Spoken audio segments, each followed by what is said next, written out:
Good afternoon, everyone. Good afternoon. And welcome to our very second webinar. Thank you all for actually coming today, and I'll pass the introduction bit to our own very educational lead for the organization or for the group, in the persons of Amina Ajumbo.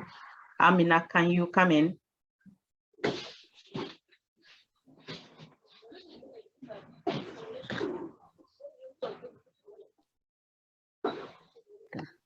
Can you hear me?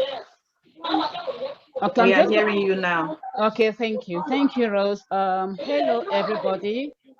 There's some background noise. Are we mute, please? Franca, can you mute everyone, please? No, maybe not, but...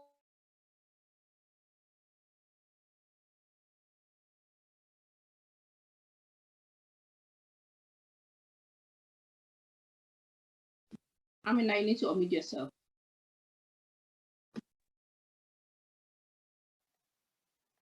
Okay.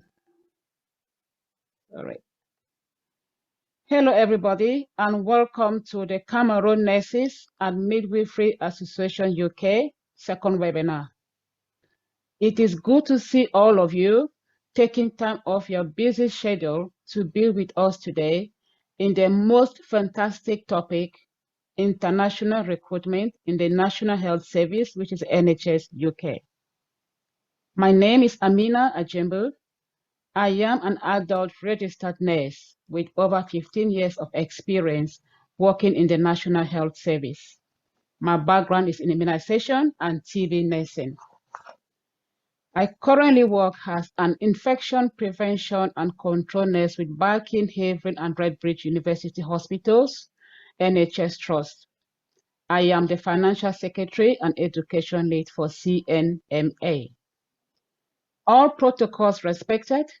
Mr., Mrs., doctors, and colleagues, the administrator will mute everyone. We hope to run this webinar in as smoothly as possible. There will be questions and answers at the end of the session. For those of you who would like copies of the recording of this webinar, please drop your email in the chat box and a link of the webinar will be emailed to you. This webinar will be moderated by our own president, Ms. Rose Humble, and co-moderator and patron, Ms. Rosemary Burnley. We have some fantastic speakers who are willing to share their knowledge of expertise with us today. Our moderator, co-moderator, guest speakers, and other knowledge-based speakers are all present. Aren't we lucky? Ready to share their important and interesting content with us. In a moment, I will ask all protocols are respected. As stated earlier, the administrator will mute everyone. And if you have a question during the webinar, jot it on the chat for general deliberations. You can also raise your virtual hand and wait for the admin to call to speak to you. You will be unmuted at the time of you speaking. We thank all those who are present in our first webinar.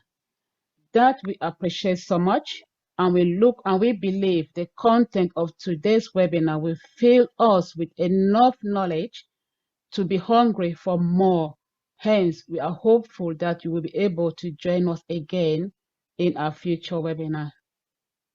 A recorded version of this webinar will be available shortly after this webinar is completed.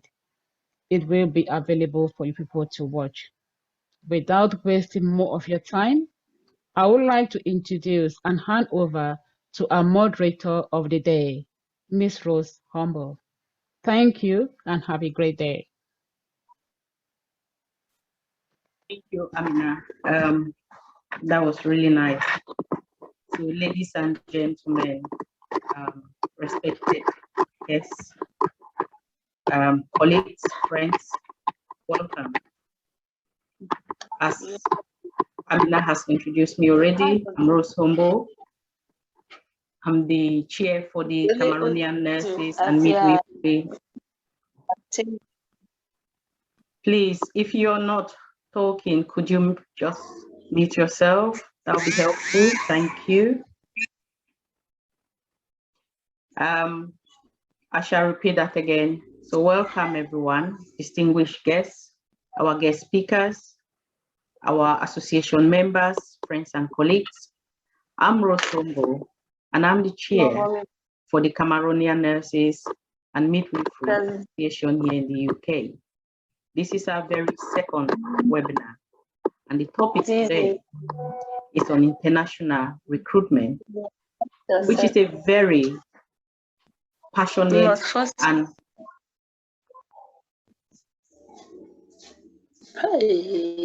network will show me. Sorry, Franca, could you mute everyone and I'll mute myself? There's somebody talking about network. Can unmute yourself now, Rose? Fine, Vicky. So I'm hopefully going to chair this webinar with a very distinguished co-host in the persons of Dr. Rose Mary Bonley. I'll tell you a little bit about Dr. Rose Mary Bonley. She's not only a fantastic, wonderful speaker, she's also one of our patrons for the group. Her support to the group has been nothing but fantastic. Dr. Rose Mary Bonley is an academic over the last 26 years.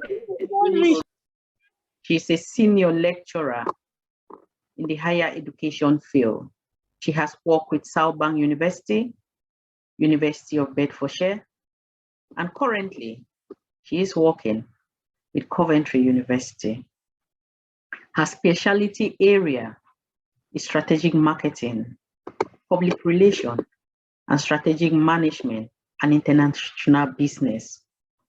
She's experienced in lecturing, consultancy, course management, and development. She has been involved in education consultancy in Cameroon, Singapore, the Middle East, and various African countries. She's also the chairperson of one of our most distinguished forum and group within the Cameroonian society here in the UK called the Millennium Group. So it's a charitable foundation and she is the co-founder. She's also a school governor, and above all, she is one of our patrons, and she's a mother and a wife. So Dr. Bonley, you're welcome, and thanks for taking the time to be with us today. So without going into wasting your time, we're going to go straight into business. But before we do that, I would like to say just a few words of encouragement and thanks, because without God, we couldn't have been here today. And we also know that with the current pandemic hasn't finished. We still have nurses and healthcare professionals caught in this pandemic, and we still have people who are dying. So before I let Dr. Rosemary just say a few words before we start, I'm going to ask that we just have a mini silence to remember all those who have passed away, particularly in the healthcare and social field, who cannot be with us today. So if we could just have a minute silence, please.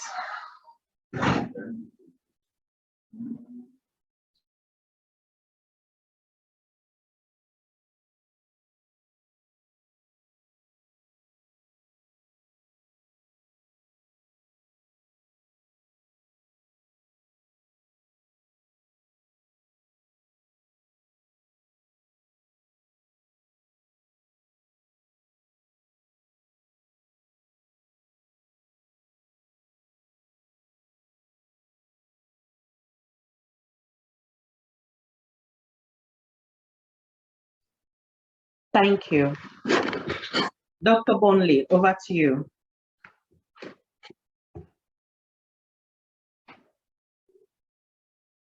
You're muted. Okay.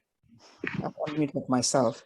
Thank you very much indeed, Madam Chairwoman or Chairman. It's indeed a pleasure to be once more, taking part in another webinar by the Cameroon Nurses and Midwives Association. I have to add on that because since the last webinar, the group has been very, very proactive, and they've looked into themselves and come up with the fact that, they have to be all inclusive. And it is such a pleasure to see that, the name now, instead of Cameroon Nurses Association, is now Cameroon Nurses and Midwives Association. So I think we should give a round of applause to the group for having that insight.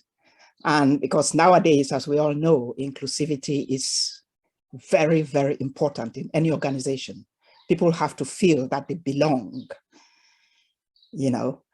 I would like to welcome, particularly our guest speakers for taking, for actually giving us their precious time today to share their knowledge, their expertise, and their experience.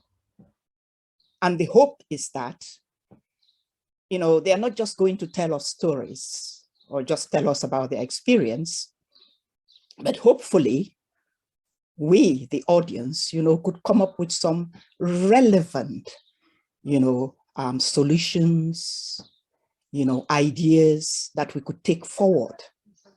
We all know that international recruitment, especially in the NHS, is like a hot potato because there are so many things happening there. The challenges are enormous, and sometimes you hear of experiences. Some of them are very good, and some of them, believe you me, are very, very, very, very, I hesitate to use the word, but hopefully we are going to have a balanced, presentation from our speakers, and which should encourage or enable us, the audience, to draw some meaningful conclusions and to actually put forward some meaningful recommendations, to take forward. The whole idea of webinars is that, it should be dynamic. We should be moving on, from strength to strength. So hopefully what we take on board from this webinar today should enable us to develop even further, in the next webinar. Okay, and also to make a mark, as an organization.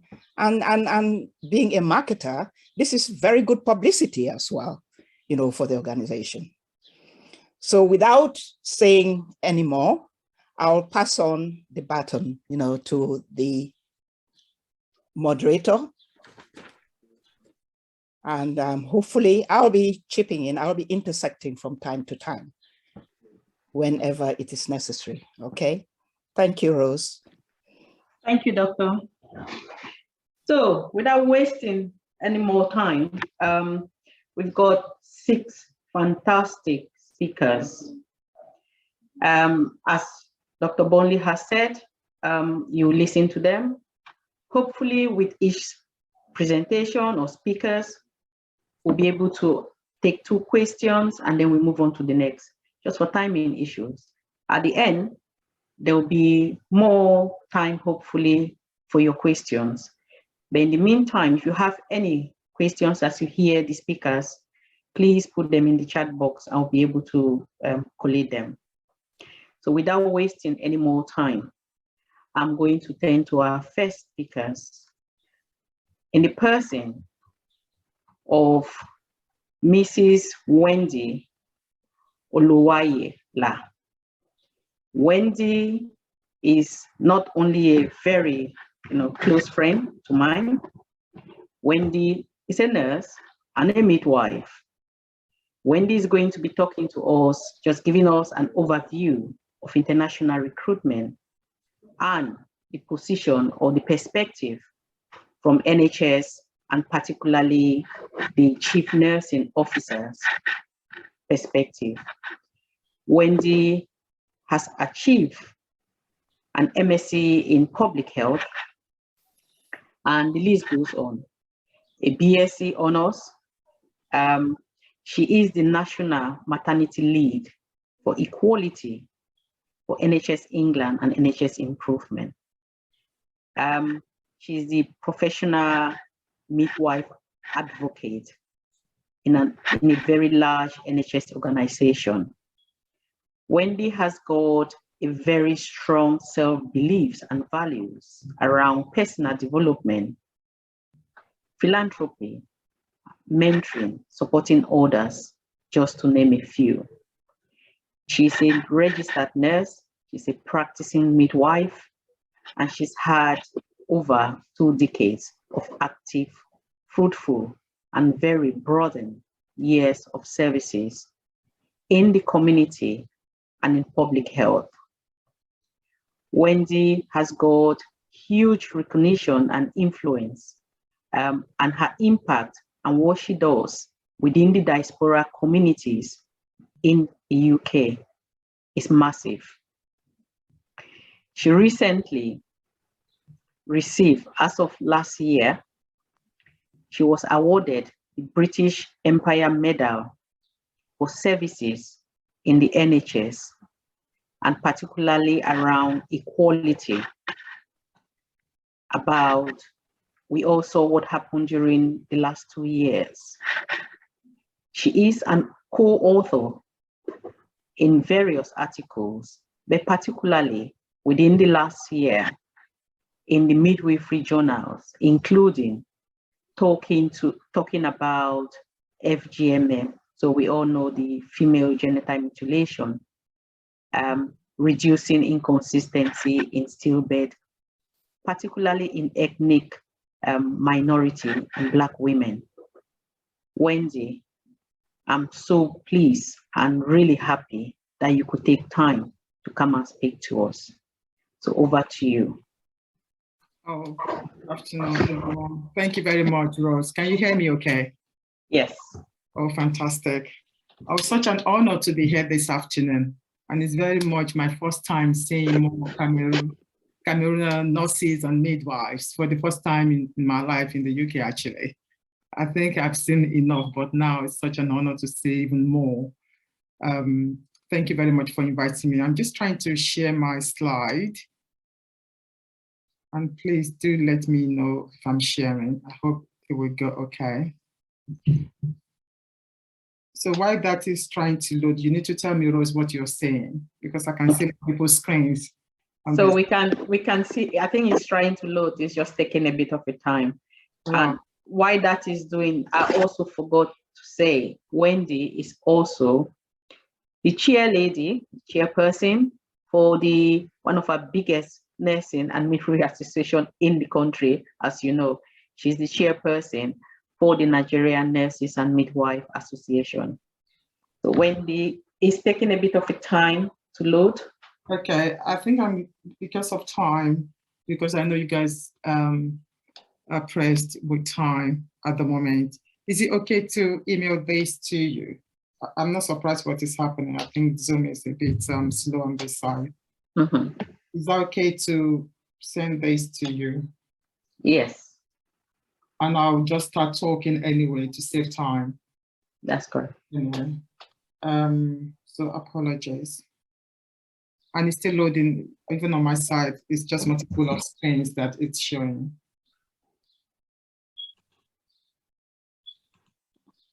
Just give me a minute. So we should have done this before now, but I was hoping it will all go well.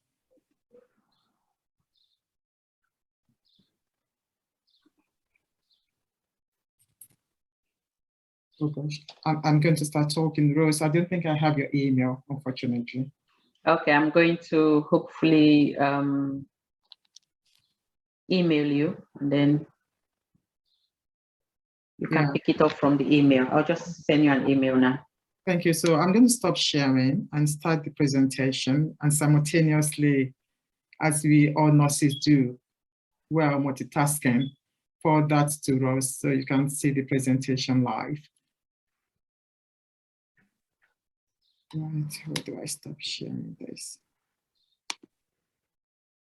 Right, let's go to the faces actually. Yeah.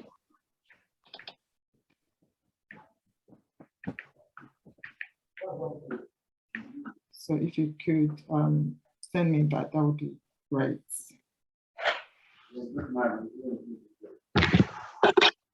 So thank you everyone, and apologies for that technical itch.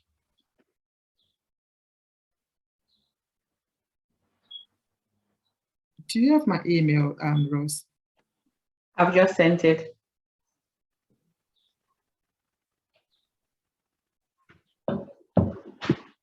Where did you send it? You're on mute. I can't hear you. Oh, sorry, not your NHS dot account. I use the personal one. Okay. Right. Try the NHS dot one also, just if that helps. Yes, please. I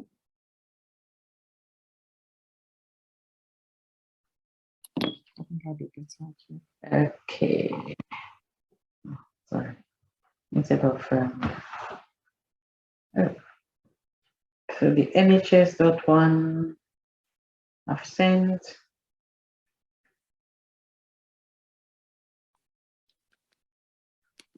Let's try this sharing again while we're doing that.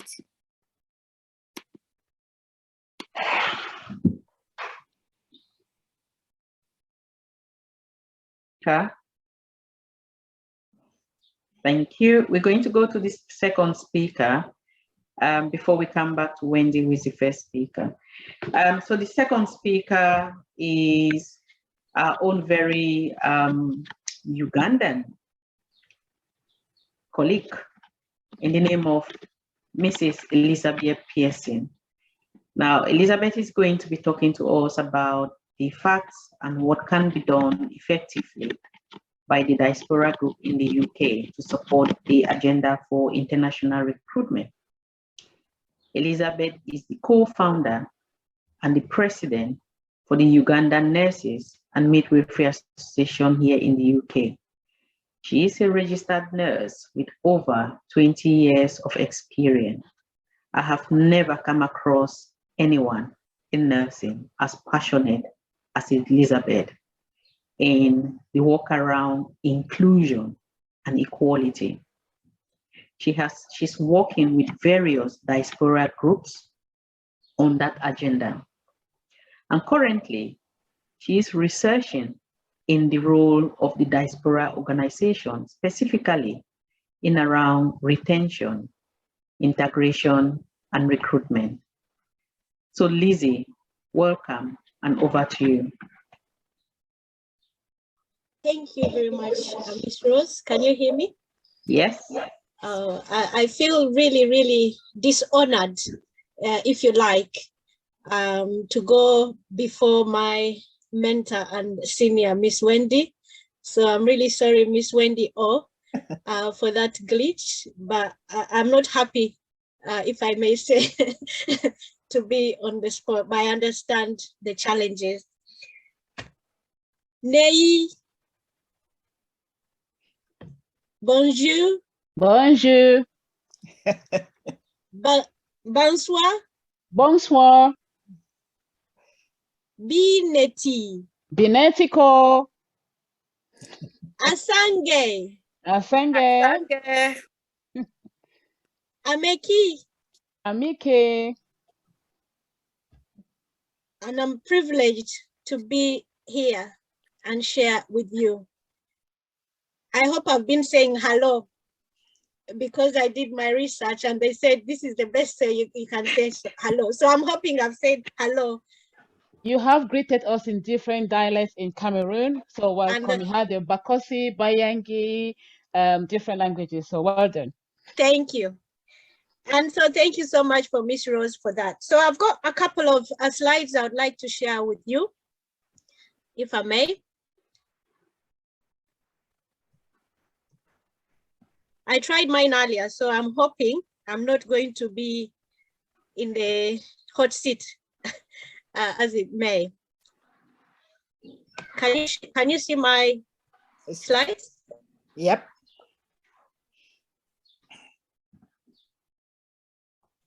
Okay, that's better. As Ms. Rose has introduced me, I will not be repeating that, and I'm hoping to cover something that she's asked me to talk about in terms of international recruitment, and mainly focusing on the facts that diaspora can do. Before I go any further, the IMO, which is the International Organization for Migration, believes that if migration of healthcare workers is done well and is managed, I think there is a role, a critical role we can play in the development and mainly capacity building of our healthcare systems. But not only for our supply countries, as they call them, but for the receiving countries as well. And this was in their World Health Report of 2006. So I think it has been a journey and a talk that has been already discussed. And my focus and how Ms. Rose has introduced me is I'm looking into 3 areas, and hopefully this discussion is going to be in these 3 areas as well. As a diaspora organization, Cameroonians, I'll be looking at recruitment. I couldn't find a lighter person, so this person is blue. Recruitment and joining a team. Retention, what can diaspora organizations do surrounding retention of healthcare workers? And then integration. I think integration is also really important because that links into retention and links in to recruitment. So first things first, I think engagement is key. Engagement with stakeholders is key. I've put this slide here, and unfortunately I couldn't, I wanted to find something, a slide that resembles us, resembles me. But this is kind of saying, who are we and who is hiding behind that face? And so it's really, really, really important that we need to celebrate, especially as, you know, Cameroonian associations, all the new associations that have sprung up. Who are you? Where are you? And why have we been hiding for so long? And so for us, the challenge is urgently, we need to engage with the stakeholders. And who are our stakeholders? I'm here from the Uganda Association.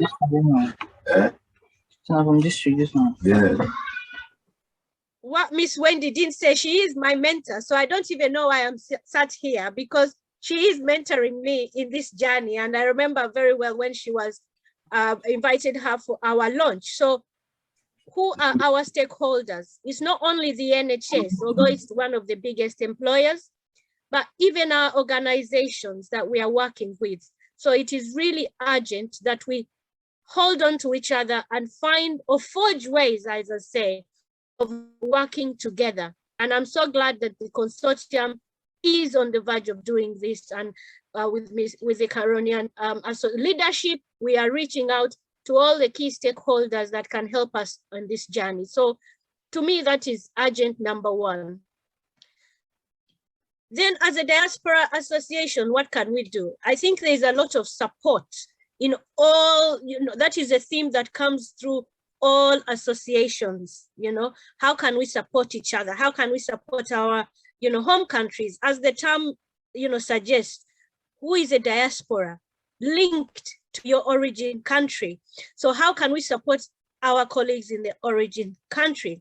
Signposting is something that is very, very important that we do. And we know there has been gaps in this. Signposting for training opportunities, signposting for work just like this webinar, you know, how do we support each other in finding where the job is and whether it is suitable for me. We have created a very good mentorship program that we're happy to share with your leadership, Ms. Rose, where we are looking at how do we support each other in order to go back and be able to present to our stakeholders. That is the second one. Then I think the third one, integration. I think with COVID having affected us really, really immensely, it must really be something that we need to work on even better. I think we are doing it now, Dr. Rosemary. We are integrating with different organizations. We are integrating with our communities. I can see you have a religious leader, a community leader on today. So this integration has to cut across all spheres. And so how do we work together in order to achieve our goal? So way forward, I know we're going to have a Q&A at the end, but for me, even if we say we're going to do all these things, we really need to work together. Because if we don't work together, we are scattered. As the saying goes, together we stand, divided we fall. So even with our differences, even if I have to, you know, greet you in 6 different languages, we still need to forge a way of working together. So the focus of diaspora organizations in my little research that I'm doing is looking at how all the associations can integrate and work together and find a common voice. And as it is a big move, the NHS is actively looking for healthcare workers across the globe. And Africa has presented a new market, a very virgin new market. I'm sure on the call, most of us have come through the private routes, if you like, you know, from agencies, from, you know, university and all that. But now there's a bigger move, just like maybe the Windrush, where they required laborers, they required workers. So how can we, as the, if you like, the signposting, the diaspora organizations, you know, nurses, Cameroonian nurses coming, how can the Cameroonian Association be there to safeguard our colleagues? Because we can't be afraid, I'm always sharing it, that there has been unfair treatment to us, you know, the BAME, you know, those who refer to, you know, who associate from being a Black and ethnic minority, Black Asian ethnic minority. So we know the challenges we have faced, and we don't want this to carry on or repeat itself. So I think with that, we'll be able to help the retention and also integrate, because one thing that I'm sure you're doing as an association is the pastoral care, which is really about integrating our colleagues. So thank you for listening. I know it was time short, but I'm happy to take, you know, to take your direction. Thank you very much. Thank you, Elizabeth. That was fantastic. That was really good. I've just looked in the chat box. If there was any question, I haven't seen any question yet, and I haven't seen any hands up. So I'm hoping that that's going to, people are still joining and people are trying to digest all what you've said. So that was beautiful. Thank you. I'm hoping that our next speaker, so we're going to go back to Wendy. The IT leads, you've got the Wendy slide. So I'm hoping that you'll be able to share that. Can I just ask if that is correct? So we can move on to Wendy. And Elizabeth, any questions that come after this, we'll try and direct them to you as soon as possible, as much as possible. So thank you. Thank you. Direct them to Miss Wendy, please. Yes, now we know. Excellent. Okay, Vicky, Franca, Romain, have you got the slide, Wendy slides? Are you able to share them? trying to download it. I didn't know I have it, so let me just knock on the other device.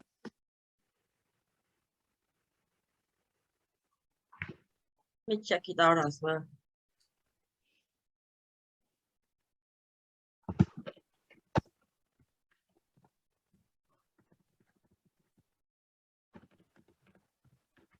Okay, I'll put it in the chat. I'll share my screen. Oh, okay. Wendy, are you ready? Thank you, Franca. Yes, I can say that. I think it's Franca that will be sharing. Thank you very much. Fantastic presentation, Elizabeth. Thank you very much for going. I think I couldn't have done better, to be honest. So thank you. And that's very kind. Thank you for the kind words, and thank you for bearing with me on the each. Frank, are you sharing? Do you want to make that bigger? Yeah. Please.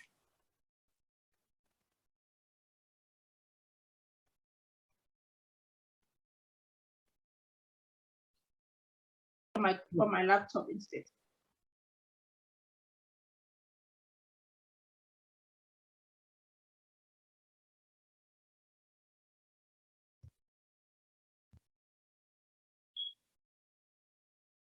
The years to come, we will be feeling the impact of that international recruitment.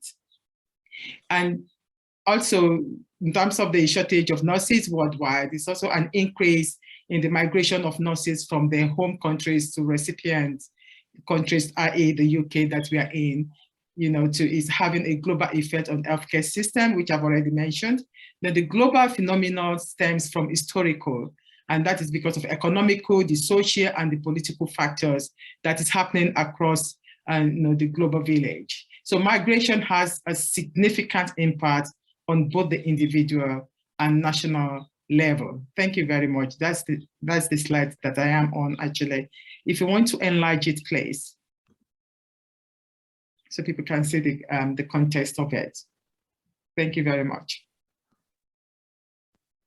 So finally, on that slide, a worldwide shortage of nurses have been acknowledged by the Multidisciplinary Global Advisory Group of the WHO. So the shortage of nurses is caused by an increased demand for nurses, while fewer people are choosing nursing as a profession, and the current nurses worldwide are aging. And as we know, there's a lot, I'm not sure about nurses, but even in midwifery, there is a huge, retirement drive in the current, recently within these professional groups, and hence the reason for this shortage. And indeed, it's about having the foresight of we are having an age professionals that will probably go into retirement soon, and many of them are already taking their retirement. Hence, we are feeling the impact of these shortages. So next slide, please, if you don't mind.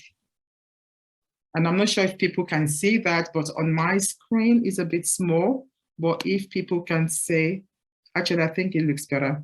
I think it's on my side, Franca, thank you very much. So in the history, just given again, continue in the context, in the history of the UK healthcare surveys, this is not the very first time that we do massive international recruitment. In the history of the NHS, as we all know, NHS was born in 1948. And then they needed nurses to run the NHS. And here we are again, in 1948, they went to the Caribbeans to recruit, and obviously the Africans, but the huge recruitment at the time was from the Caribbean. And hence we had the Windrush generations and huge Windrush nurses coming into the UK back in 1948. And the history goes along. And now in 21st century, we are now here, going back not just to the EU continent, but also to outside the EU in Africa and Asia, for a huge mass recruitment. So just to put that out there in terms of the recruitment and the history of the NHS, that this is not new to the NHS.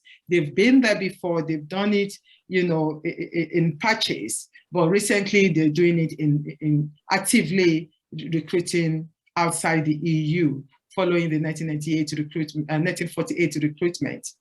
So the NHS has always benefited from overseas recruitment and from nurses coming from other countries to live and work in the UK.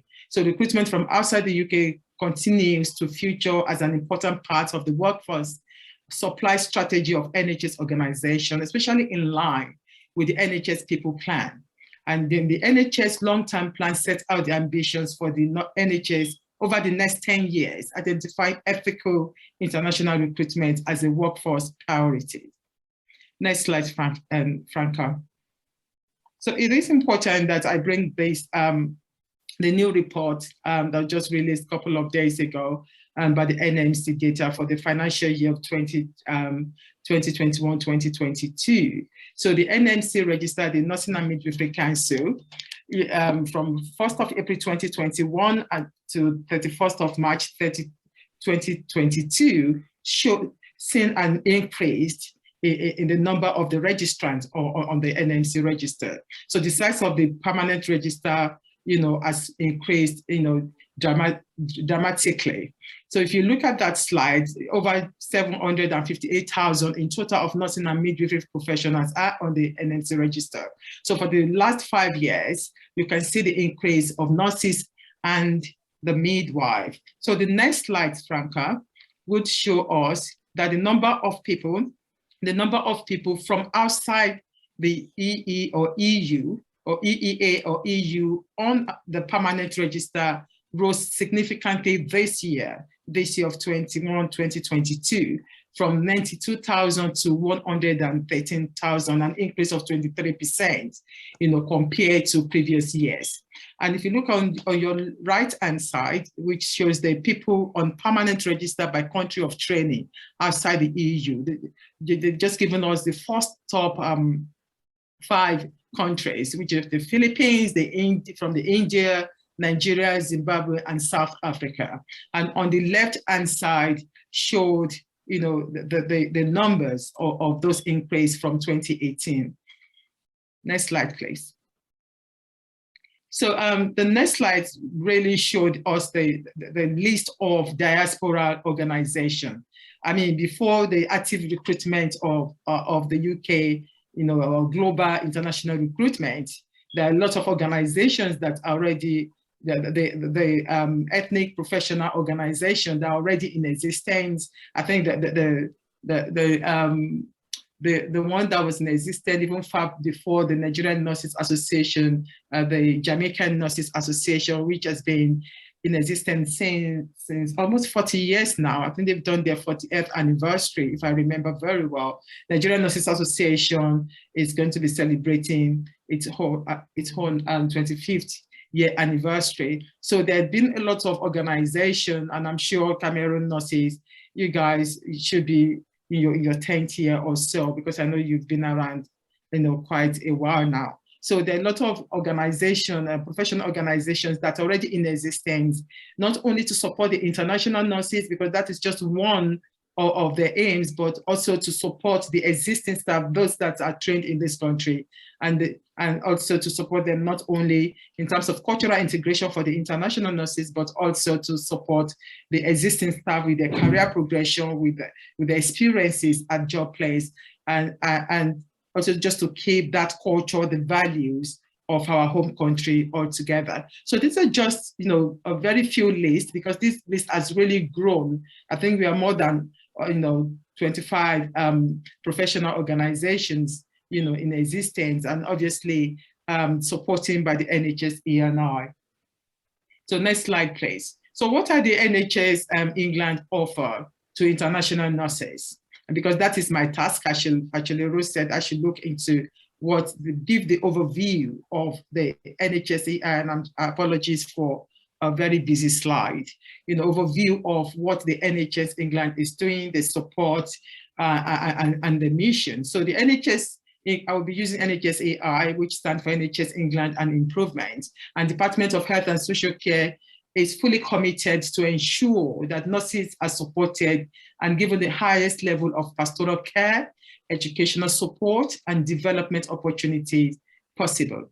So the NHS AI have also developed a wide range of work streams and connections to promote this, and developing The first one, developing, our ethnic minority leaders, and in addition to developing, supporting the existing organization like your organization, and I'll be telling you more about the funding that have been made available to support various ethnic minority professional organizations. So NHSEI, I've worked with Florence Nightingale Foundation to deliver the Florence Nightingale ethnic minority groups, and also to support the International Nurses Association diaspora groups. And I must say that if you go back to that slide, please, Franca, and I'm very aware of time, but these are the offer that is available for international nurses. Thank you very much, this one.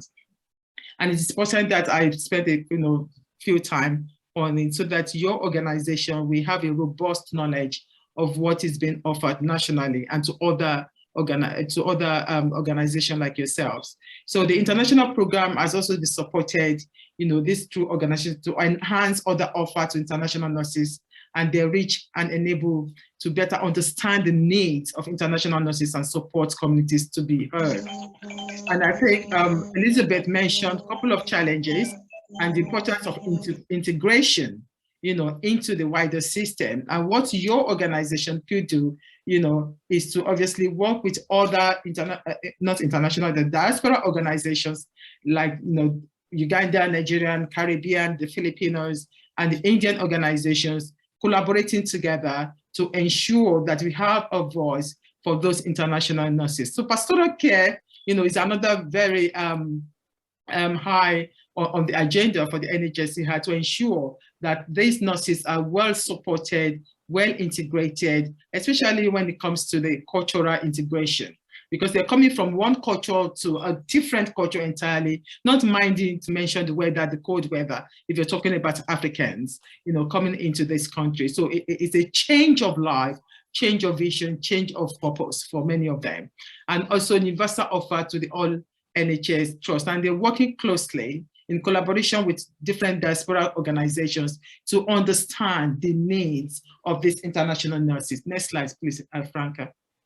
So in terms of what the offer, it continues that also International Recruitment Nurses Accelerated Development Transformation Fund is also made available, again, to support in terms of cultural readiness and transition work streams. So there's a lot of work streams, and I want to believe, Rose, that we are part of the work streams that the NHSEI has set up to understand different needs and different challenges of our international nurses. And in addition to that, it's also enhanced support to regional accommodation. And we've heard loud and clearly that our international nurses, what they suffered in terms of accommodation, a lot of them are struggling. I think by according to their contract, they are just allowed to, the trust are giving them just 1 month accommodation. And from there, then they have to look for, their own accommodation. And subsequently, not many of them have secured a good accommodation. Again, there'd be a lot of investment into that. And then the NHSE also have shared decision-making council, whereby they discuss all these issues to ensure that the right support and different NHS organizations are providing the right support for those international nurses. And in addition to that is also the English language support to international nurses working as healthcare support workers. And as we know, we have a lot of them, of international nurses coming to this country, not necessarily registered as, a registered nurse on the NMC for them to be able to be practicing as a registered nurse. And English language is always a big challenge, and the testing that the NMC had to put them through is also a big challenge. So NHSEI stepped into that space to also support and offer, support for those individuals. And so far, I think out of 870 that have taken an English language exam, 350 have successfully passed that English test. Next slide, please. So I'm just going to spend 1 minute on this slide, and that is pastoral care quality scheme. And the aim of this is just to support different organizations and ensure and monitor that they provide pastoral care for those nurses. So it is an incentive for different trusts to ensure that they have a good package. Thank you, Franca. To have a good package scheme in place for those nurses as they arrive, you know, in the country. Yes, let's move on, Franca. So the criteria, next slide, please. The criteria for the pastoral care scheme, next slide, please. Frank, I'm going to jump that because of time. You know, there's a regular webinar and pack provided for international educated nurses and midwives in their home country before they arrive. So there's a huge, robust package for nurses and midwives before they arrive in this country through, you know, individual trust. And this include information about the cost of living, you know, take-home salary, and reasonable adjustment, pension, local community information, maternity benefits. They're doing a lot of conversation around maternity benefits for our colleagues coming from home into this country when a lot of them arrived pregnant. And we do know when it comes to maternity benefits, if you're not a resident in this country, you're not entitled to, actually not only maternity, you know, the NHS care in whole, if you're not a resident in the country, you will be seen as an overseer and you'll be charged for any care that you receive, including maternity care. So because these are our colleagues, our nurses that are coming to support us, you know, the NHS, maternity benefit is very key that they receive it. And many of our colleagues actually arrived pregnant. So there's a lot of conversation around that. And there is currently a guidance being developed, you know, to ensure that they receive maternity benefits as they arrive, and including employment contracts. And OSCE annual, you know, overall pass rate is really increasing because of the support that is being placed for them. So all in all, the NHS is really working closely, not only with diaspora organizations, but individual trust to ensure that the experiences of our international nurses and midwives are good, and not only good, that they integrate well and they integrate culturally, okay, and also in terms of the career development, you know, progression is also being looked at. And I think I just have a couple of slides and I will bring it to an end. Next slide, please. And again, let's go to the next slide, Franca. Thank you very much because of time.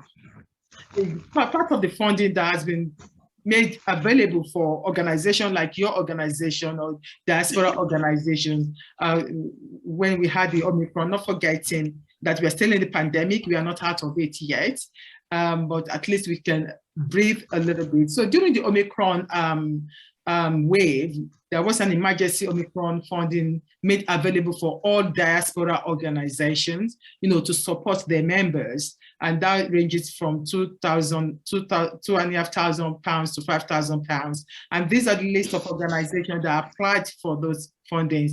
And that was like a Christmas. And as you remember, December was really tough for everyone. And it was such a welcomed support for those diaspora organizations to support their international colleagues. Next slide, please. And supporting the diaspora organization 2020-2023. So these are the list and the business case that they've put forward to support people. So it's representative of working on all IR, international recruitment work streams, you know, business startup advice, comms, and social media training for many of the diaspora organization leads, coaching for the leaders.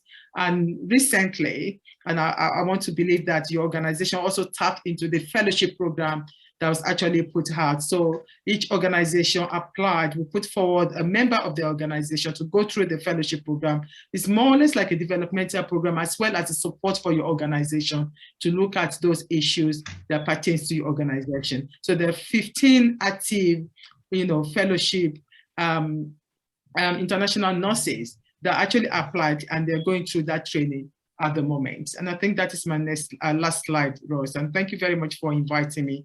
And I hope I've not really rushed you guys through, but I'm happy to share the slides. Thank you. Thank you, Wendy. I know that's a whistle stop, and I know how wonderful the information that you're passing and the work that you're doing, and what good it will do to the association or the various associations. So thank you. Before we move on, I'm going to, there's one burning question for you, Wendy. So I'm just going to take that question, then hand you over to the co-chair who will introduce the next person. So this question is from Dr. Lola. I don't know whether you want to say it out or I should read it.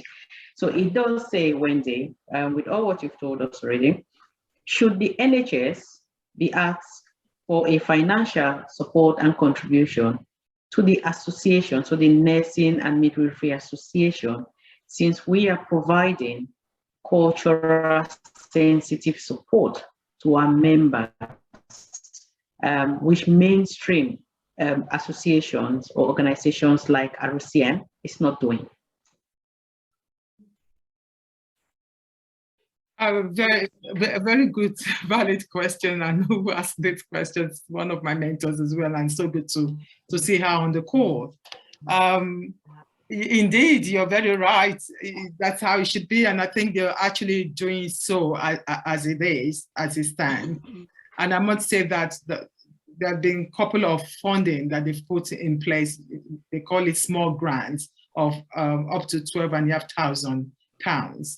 So we've applied for the first one, and we actually, for my organization, the Nigerian Nurses Association, we actually use that money to support our international nurses, you know, to integrate, to settle down, and to help them with different informations within the NHS. So they are actually trying to do that, and they're giving that money to support different diaspora organizations. And the second grant is now on, another 12,500 that many of the diaspora organizations have to apply for, and I hope the Cameroon nurses have also applied for that.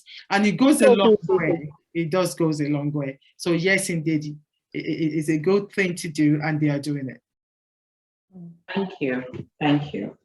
So moving on, Madam Co-Chair, I should pass it over to you. Who's Madam Coach? Right. Honestly, I must thank Wendy for that very interesting, informative presentation. It really raised so many issues, which I think, you know, the Cameroon Nurses and Midwife Association are already taking on board. I've been having a chat with Rose, the chair lady, and she was mentioning the fact that, you know, the group are currently looking into some of these funding opportunities, which is a very, very good thing. And I'm hoping that, you know, they will be successful eventually. I also love the fact that, you know, there are so many pointers, you know, in your presentation as to what, you know, not only the Cameroon Nurses and Midwives Association can do, but other, you know, diaspora organizations can do, you know, to tap on all these resources that are being provided by the IMMA. Am I right, Wendy? IMMA. Yes, it's not INM, it's actually diaspora organization, diaspora professional. They are very clear as to what they should be referred to as, that we are not International Nurses Association, but we are diaspora, you know, professional organization. Okay. Yes. Okay. Yep. So thank you so much. Thank you so much for the presentation. Very much appreciated. Now, without much ado, we are going to move on to our next guest speaker, and I'm quite pleased to be introducing him. This is a well-rounded professional in the name of Chief Dr. Asa Koku. Just the title alone will tell you a lot about him. He's not only a chief, but he's also an academic doctor as well, or a medical doctor. He is a consultant in clinical science, chemical pathology, and public health. And he is a UK chartered clinical scientist and public health consultant. And he's worked at senior levels in the UK, mainland Europe, Middle East, Sub-Saharan Africa, and the World Health Organization over the last 3 decades. So this is a very seasoned professional. Hence, as a senior clinical scientist, Dr. Asa was in charge of the nuclear medicine laboratory for 10 years you know, at the Royal Marsden Specialist Cancer Hospital in London. As CEO and specialist advisor, he orchestrated for 10 years, up to 2012, the work of the Sickle Cell Society. I'm quite sure many of you will know that. He was there for quite a while, and he made significant impact on that organization. So he repositioned, you know, sickle cell disease from the margins to the mainstream in the UK and worldwide, including instigating resolutions at UNESCO in Paris in 2003, World Health Organization in Geneva 2006, and the UN in 2008. As clinical and professional advisor at the Care Quality Commission, he contributed to its inspections of hospital systems in the UK, NHS during 2012 to 2017.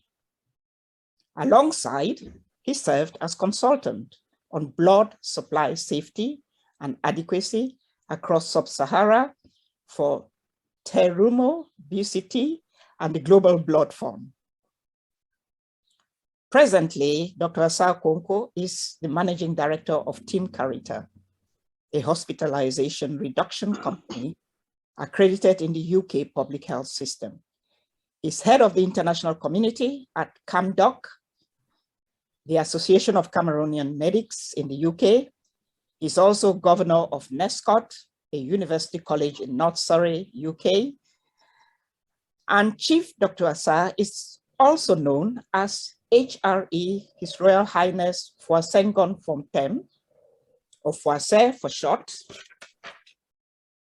a traditional ruler and ambassador in his native Bangwa in Cameroon. I'm also honored to be his Mafua as well. On this platform, he orchestrates solidarity, cultural heritage, and native land development among the Bangwa and the wider Cameroonian community across Europe. So that was quite a mouthful, Dr. Asa. So you're welcome, and over to you. And we look forward to your presentation.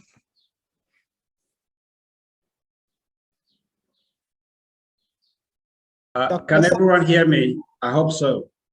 Thank you, Mafo. I think the first thing is to thank the Cameroon Nurses and Midwifery Association UK for this opportunity. Then the point I want to make here, first thing is the word orchestration comes across quite a lot, because you folks who invite me to this platform are the ones doing the work. Like, I know Wendy and Elizabeth said Wendy was a mentor. Wendy in turn said Dr. Lola Oni was a mentor. I should quickly also point out that, in fact, when I use the word orchestration, it's very clear, because Dr. Lola Oni, which I mean, I'm really grateful she's here on this audience, that she's also my mentor. Lola is my mentor when it comes to orchestrating the health care in the community. Because the work, what I'm going to talk about here is essentially, first of all, I should say that I know that I'm out of my comfort zone. I'm here amongst the key opinion leaders in the NHS. Key opinion leaders, the way I describe the nurse, the most influential group. So I have to be very careful. So starting which I need to be politically correct, just for those who may just watching this only or listening only, I am actually I'm a he, him, as that's the new language now in the NHS. So, but again, just call me for Dr. Chief Asa. So I want to say that I'm going to talk a little bit about bridging that gap between the acute and the community in order to free up pressure on the acute sector. That's what I'm going to talk about from a perspective of an employer. That is my remit that I was given, to talk about international recruitment from the perspective of an employer. And that's specifically because we try to address the pressures on the acute sector by linking up in a very, orchestrating a link between the community and that side. And this is some of the lessons that I learned while I was in the work of the Sickle Cell Society, which I mentioned, which was mentioned by Mafo earlier. Dr. Rosemary Burnley, what should that mention? Because people like Lola Oni, because of my own personal experience of sickle cell within my family, I found myself leaving the acute sector to work in the community sector, and specifically so to do with sickle cell. And I learned the trade from people like Dr. Lola. The NHS for the past 2 years has been operating at OPEL 4. OPEL 4 is operational emergency level 4. That's the highest level of pressure on the acute side. There is therefore the need to try and reduce pressure on the acute side by freeing up hospital bed. And we learned some of the lessons during my time at the Sickle Cell Society, how we could reduce hospitalization amongst people with long-term conditions. And this is what we've actually adapted now into the wider NHS, given the title of Team Carita. There seems to be a lot of background noise coming through. I hope somebody can mute Galaxy 7 Edge. I don't know who has that one, Galaxy S7 Edge. Anyway, so I'm going to just talk on 3 things: the background to Team Carita. I will then speak about the story so far, and then I will address some challenges within the framework of international recruitment, with a specific goal to help the NHS to reduce the pressure, the OPEL 4 that they're facing in the acute sector. It is specifically to do with something called hospitalization reduction by discharge to assess, rapid discharge to assess. So when I'm chanced, I've actually had to take part in ward rounds. We do this in Surrey, in Slough, and in the Midlands, Derbyshire. When I'm chanced, we do that, and then during the ward rounds, we identify those who really don't have any acute medical need to be in hospital. We consent them, and we actually take them home and look after them at home. How did we come about this? Because of the work that we did at the Sickle Cell Society in the 10 years, as Dr. Rosemary Burnley was reading out my bio there. During that time, we learned that we were able to decimate hospitalization amongst people with sickle cell disease by up to 75%. This is all evidence and published. Based on that, the CQC effectively came for me when I had felt I'd done enough of my time with the Sickle Cell Society. I joined the CQC as the clinical and professional advisor. I did that for about 4 years. As we went around the country, some of the people on this, the audience might remember something called a cure review. When I now say that you go back and Google or look at the pictures, you will then see myself there as part of the team.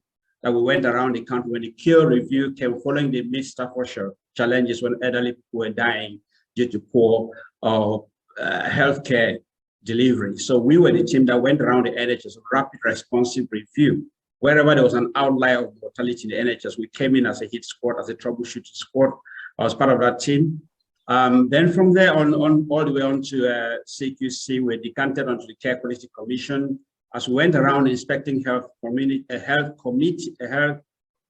economies, it became evident that if the care in the community was addressed in a particular way, we could free up beds. Now, took this up to Mike Richards, who was the chief inspector, and a number of others, and we were offered the opportunity to develop this new brand called Team Carita, and we're given a license. This was back in 2017. Having said that, we are now 4 years on, we are still operating at 25% where we should be, because the main challenge is capacity. Where do we get the staff? As it happened, the legal advisor for Team Carita is a solicitor. Conflict of interest is my better half. Solicitor, the team of ladies in the Wimbledon Eagle Solicitor, that's the name of the company. They, looking at the NHS, they are looking at all the concerns we had about, we want to do more, but we haven't got the capacity.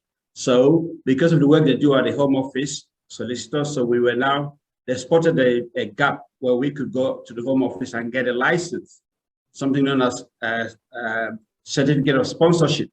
So we were given a certificate of sponsorship to effectively recruit from abroad. Partly because we're having a lot of difficulty recruiting people from within the UK.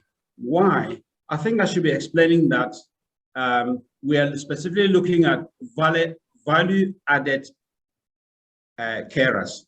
When we hear about care companies, yes, care companies, anyone can go into care by just doing a basic level 2 certificate and go into care, but we're looking at value-added carers.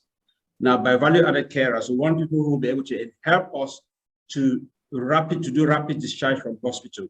So we need people who can help us to deliver those acceptable medical care in the community, the ones that there's no need for that care, that medical care delivered in the hospital. So in reality, there was quite a lot of this level of this need within the acute sector, free of those kind of care demands into the community. When we're talking about dealing with things like insulin management, dealing with catheter care, dealing with PEG, tube feeding, and other sort of areas. So we created, remember I said earlier that we're looking at bridging the gap between the acute and the community. We created a specialist grade called Specialist Health and Social Care Associate.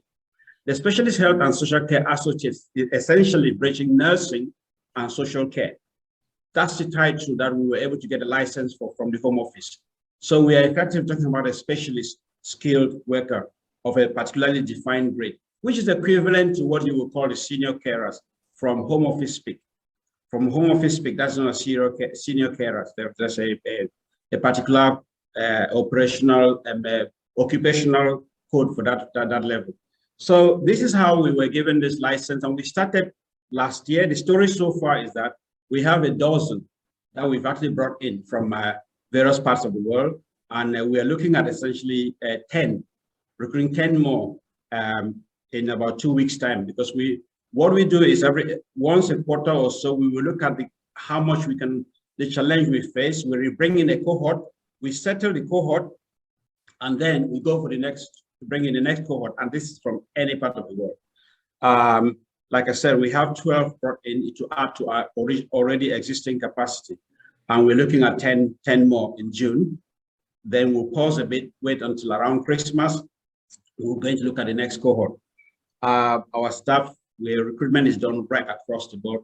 Only a week ago, we had some arrivals from Ghana. Liberia should be next week. And we're looking at Philippine staff early June. So that's the story so far. And because of the way we are delivering, like I said, we're doing rapid discharge to assess D2A. For those who understand and speak in this sector, the D2 rapid discharge, we essentially we consent the frail elderly who really don't need to be in hospital. We consent them or take them home, and then we share the cost with the NHS as our own business profit. Again, Opera 4 remains, even more so because of what has happened during the COVID period, and even worse because of Brexit, where a lot of the staff that we used to have, from Eastern Europe, they're all gone back. So the pressure is there, and it's increasing even then before you start talking about winter pressures. What are some of the challenges, apart from the fact that we have to go abroad to improve the capacity? I remember listening to what Wendy and Elizabeth said so far. I can identify some of the challenges from the point of view of an employer who is actually doing it for real. Qualifications and assurance becomes a very challenging position, because you're trying to recruit from abroad. You have to look about whether are those qualifications really genuine. I noticed that one of my colleagues actually in the audience here, Colette Aka, because Colette herself came into the scheme a year ago. I should say that we specifically recruit nurses from abroad with the intention that they come here to work as specialist health and social care associate. So we've created our own job title. With this are actually value-added carers. But we've actually, when they get here, we have a training arrangement where we essentially upskill them to enable us to deliver service within that framework. And so far, the performance is so good that our contracts are increasing. Commissioners are coming to us, where, like I said, we do all of Surrey, right across Surrey. Contract recently renewed, and for another 5-6 years, I think. Slough, again, same story. Derbyshire, we're talking about the Bakewell area. And we do the full range, whether it's the full range of a typical domiciliary care, except that we focus a lot more on the rapid discharge to assess. where we actually, the NHS finances us for 6 weeks. The D2S scheme is a scheme where the NHS finances for 6 weeks. You take the client home 6 weeks. At the end of the 6 weeks, the NHS out of it, unless, of course, there is a need for them to move into what is known as continuing health care, or if the client has got their own finances, then they can continue funding the care going forward. But if there's a really significant medical need, the NHS stays on either in the community nursing or they move back into hospital. So I was talking about challenges, qualification challenges, and I was mentioning about Colette, because since Ms. Colette Aka came into the team, she came in through the scheme. She set up a panel. This is the panel that's helping us now to screen the applications that are coming from abroad. I talked about how genuine these qualifications are, because they can actually spot some of this, not people like us who spent donkey years within the NHS system right here in the UK, and let alone understanding how qualifications come across from Africa. So those are some of qualification assurances. The other areas where we have challenges for when we bring this the staff here is onboarding. I noticed that Wendy mentioned those, I think Elizabeth mentioned as well, and I look forward to borrowing some of this and learn some lessons from when we get those slides, because onboarding integration is a key challenge for those who come in here. Imagine the culture shock before you start talking about other issues like settlement, getting them settled in a relocation from Africa into UK, or from outside the UK into UK. So those are the culture shock. The language itself is there. The issue about it, you talk about a carer, very genuine in what they want to do, but you don't have a client who's, they seem to be very good, but I can't understand them. Those are some of the issues. I'm not going to draw the line on the issues about some of the insinuations that I want to take out of this, but the reality is we are more, as a CQC registered organization, we have to be responsive. We have to work within the framework of the Equalities Act. So given the preference of the client, if they have any concerns, we have to address it regardless of whatever institution wants to take about it. So we have a number of adaptation processes which we use to ensure that the new arrivals can actually begin to integrate responsively to the client need, the community, in terms of being able to understand each other. I will go down as far down into detail as advising or coaching the staff, new arrivals, on how to talk gently, so that somehow we'll be able to address the issue of a stick up accent. I am not going to talk about it from a professional, talking from the point of view of an employer. What matters to me is that I want my staff members to get on with the client. So if it means I can advise and try and talk gently so as to improve the communication, so be it. What matters is that we want a situation where when we come and do our quality check through surveys, we want to make sure the client is totally satisfied with what we deliver. There is also the aspiration. Another challenge that comes on board is the aspiration, because these are nurses we're recruiting to come here. So we have to think about where they see themselves in 3, 5, 7 years' time. So which is why we specifically went for nurses in the first case, for the simple reason that we know that in a few years' time, when they've served us significantly, the commitment is there, it should be possible to get them to adapt and integrate in the NHS in the long term. So that's the kind of ethos that we take in our approach. I'm mindful of time. So what I've discussed so far, I've mentioned essentially the origins of this from my work with the CQC, and then we benefit from solution of the time when I was with the Sickle Cell Society.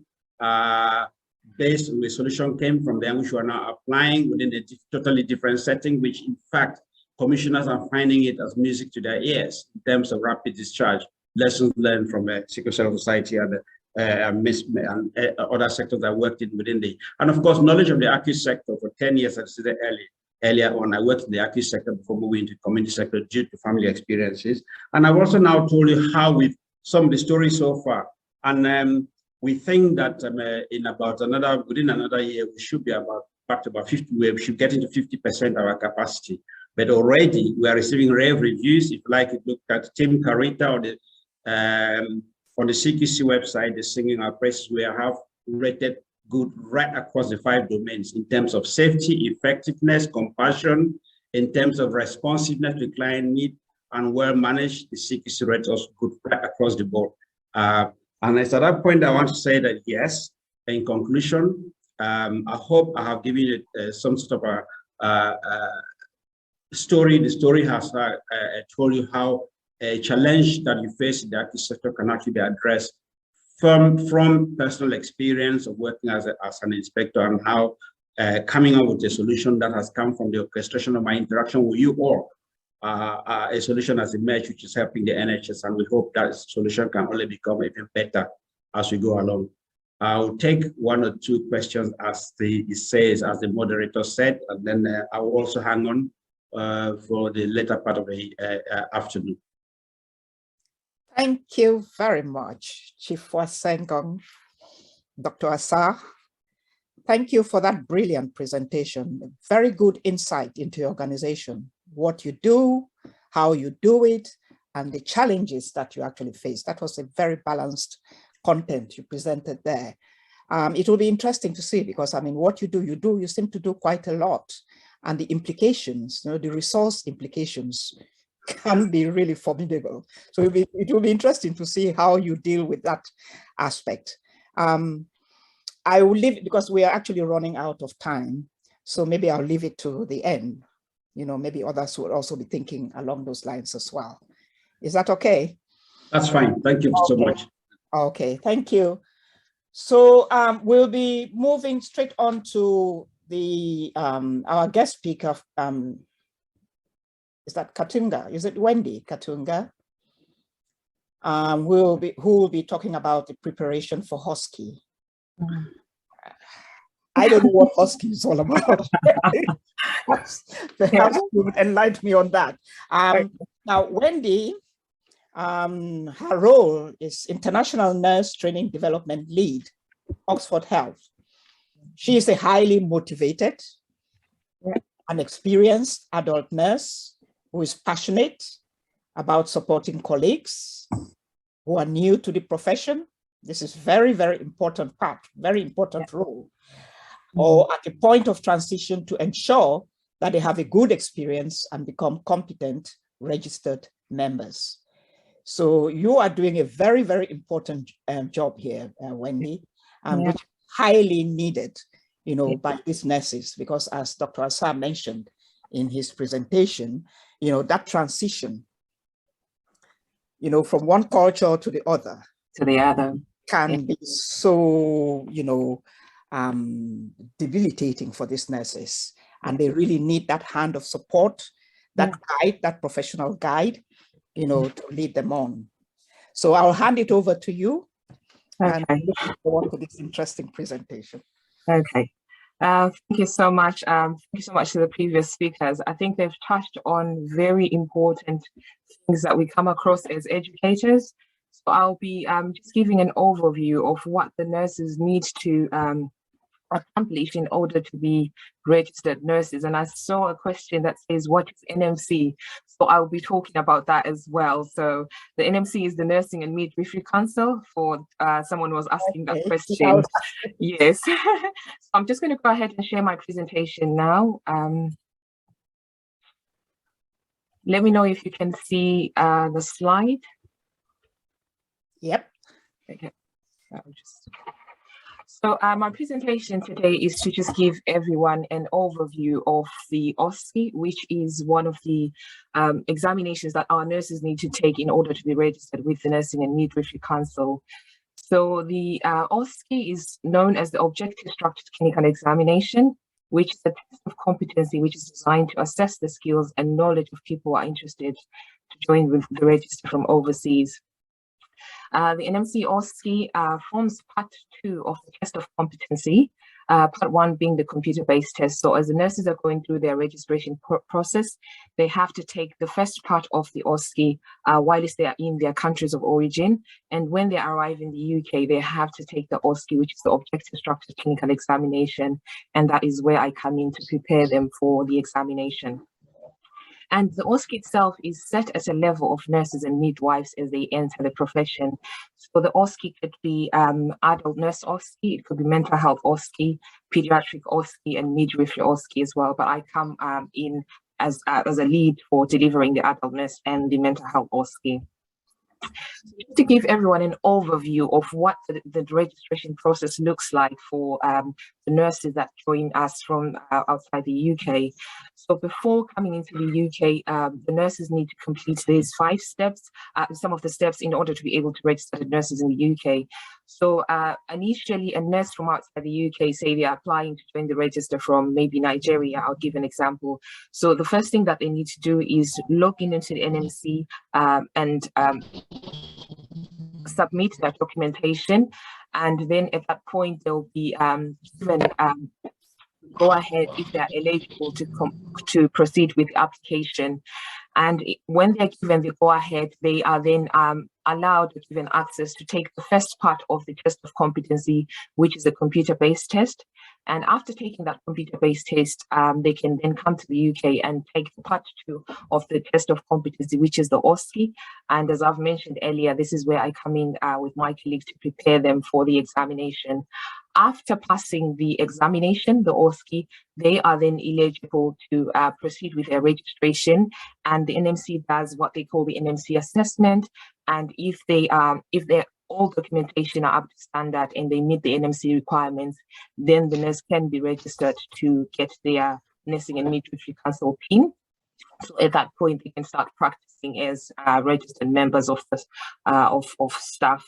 So that's an overview really of the process that the nurses need to complete in order to be registered nurses in the UK. So just to give everyone an overview of the OSCE preparation model that we use, and I think it's very key that we try as much as we can to deliver this program effectively so that the nurses are supported overall. So this is an example, and I'm sure various trusts use different models to deliver the OSCE preparation program. Our program runs for 4 weeks, but also continues up to week 8, where we continuously support the nurses even in practice. So week 1, on the first week of we what we call an induction training program for the nurses, where we try as much as we can to orient them to the trust and what they need to know as registered members of the staff or as their new members of the team. And then on week 2, we move on to OSCE preparation. And this OSCE preparation, I've highlighted that it's blended cohorts, because at the moment we have candidates that take the old OSCE and the new OSCE. So we put them in, we bring them in some sessions to come and train them together. So it can be a bit of a challenge, but I'll highlight that. I'll talk about this later on in my presentation.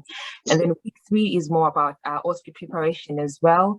And week 4, that's where we do mock examinations. We provide feedback to our learners, and we also provide one-to-one support just to make sure that everyone knows what they need to do and they're competent before taking the final examination. And then week 5 up to week 8, going onwards, actually, our nurses then go back to their ward placements. And normally at this time, we encourage the wards to support the nurses as much as possible, and we do follow-ups as well in the wards just to make sure that the nurses are supported adequately.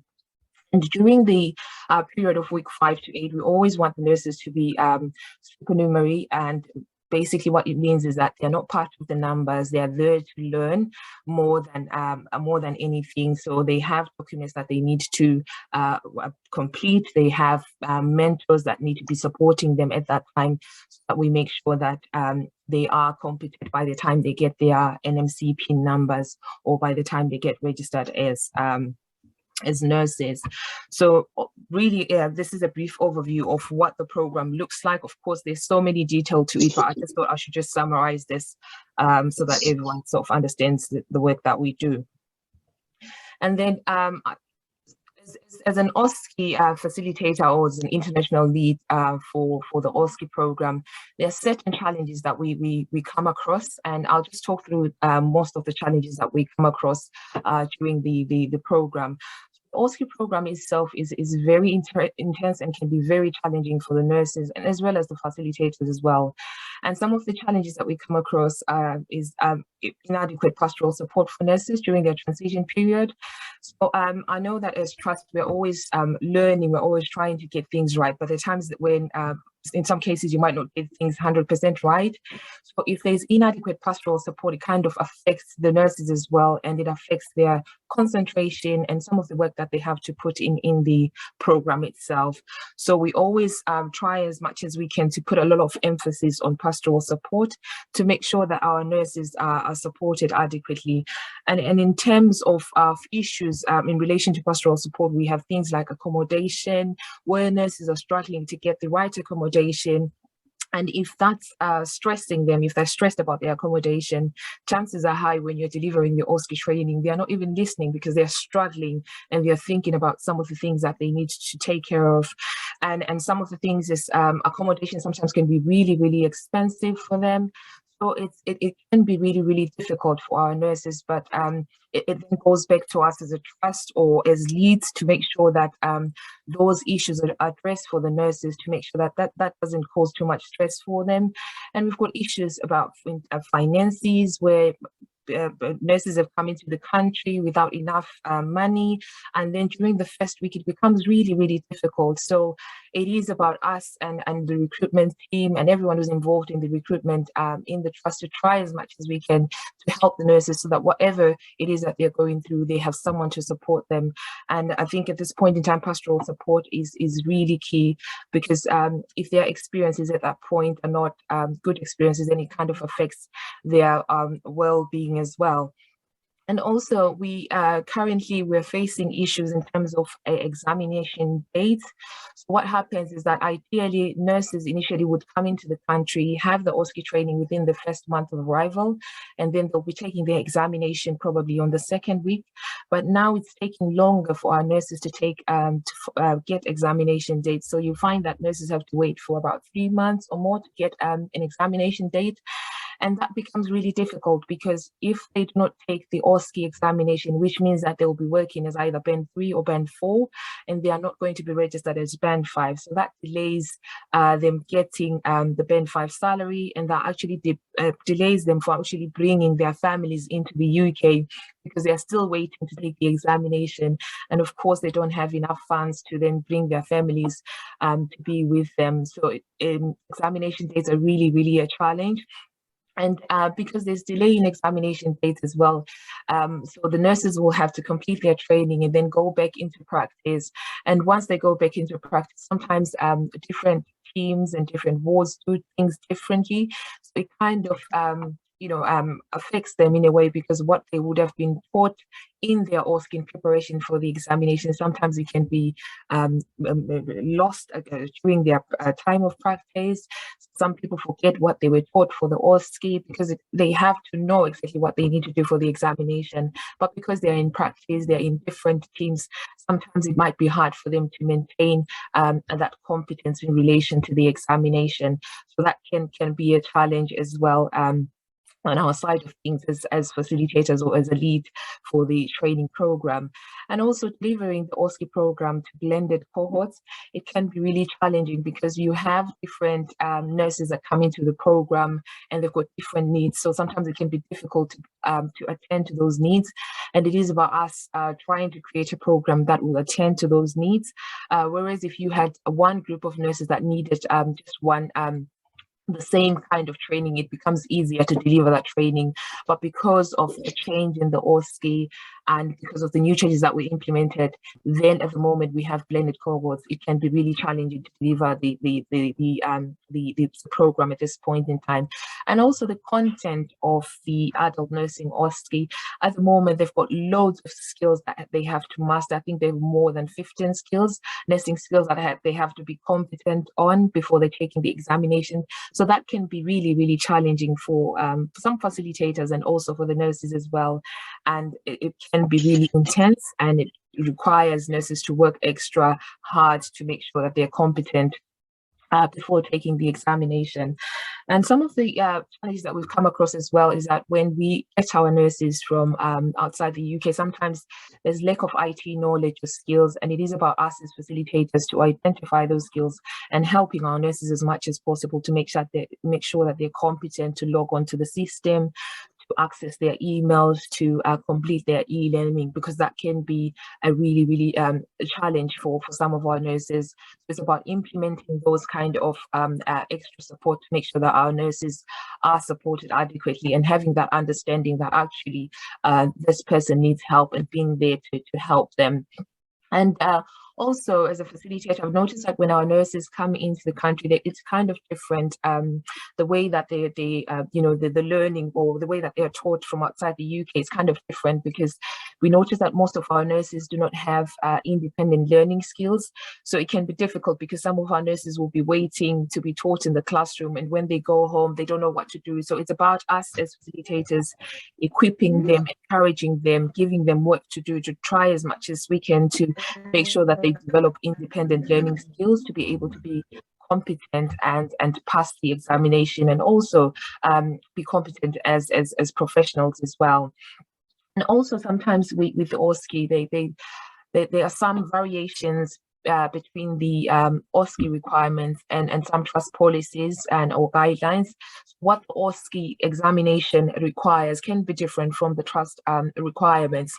So we have to then make sure that we create bespoke programs to address and make sure that they are able to effectively pass their OSCE, but also be aware of the trust policies, because there can be variations between the examination requirements and the trust policies. And it's about us as educators to sit down, look at the expectations of the OSCE, and create resources that are in line with the OSCE examination, but also remembering that there is a knowledge gap. Maybe as they go into practice, then we have to revisit some of the work we would have done with the nurses to make sure that they are aware and mindful of the trust policies and guidelines. So it's about making sure that our nurses are safe, even after the OSCE, to be able to practice effectively. And one of the key things that I've noticed as well with our nurses is that sometimes there is difficulty or the communication skills. Some of our nurses do not have good communication skills. So it's about us helping them as much as possible, including sessions such as inclusive communication in our program, to make sure that our nurses practice communicating effectively, and being there to help them as much as possible in terms of communication. And given that the OSCE is a practical based examination, we try as much as we can to give them time to communicate either in mannequins, create scenarios where we encourage them to communicate effectively in English.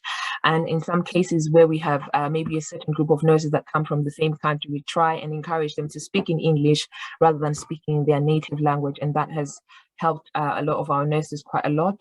And also when it comes to cultural differences, we notice that some, because our nurses are coming from outside the UK, so there's a lot of cultural differences, but it's about us as educators identifying those cultural differences and also highlighting those differences during program, and making sure that our nurses are aware of the British values and cultures, and being able to help them to unlearn and learn the new way of living and culture as well. So it's about us being mindful and being there to support our nurses in terms of them being mindful of the cultural context here in the UK. So as we move on, some of the challenges as well is that our nurses, when they come in, because they're experienced nurses, they've been practicing in a certain way from their countries of origin. So the OSCE program itself, it can be challenging to orient our nurses to learn new ways of working.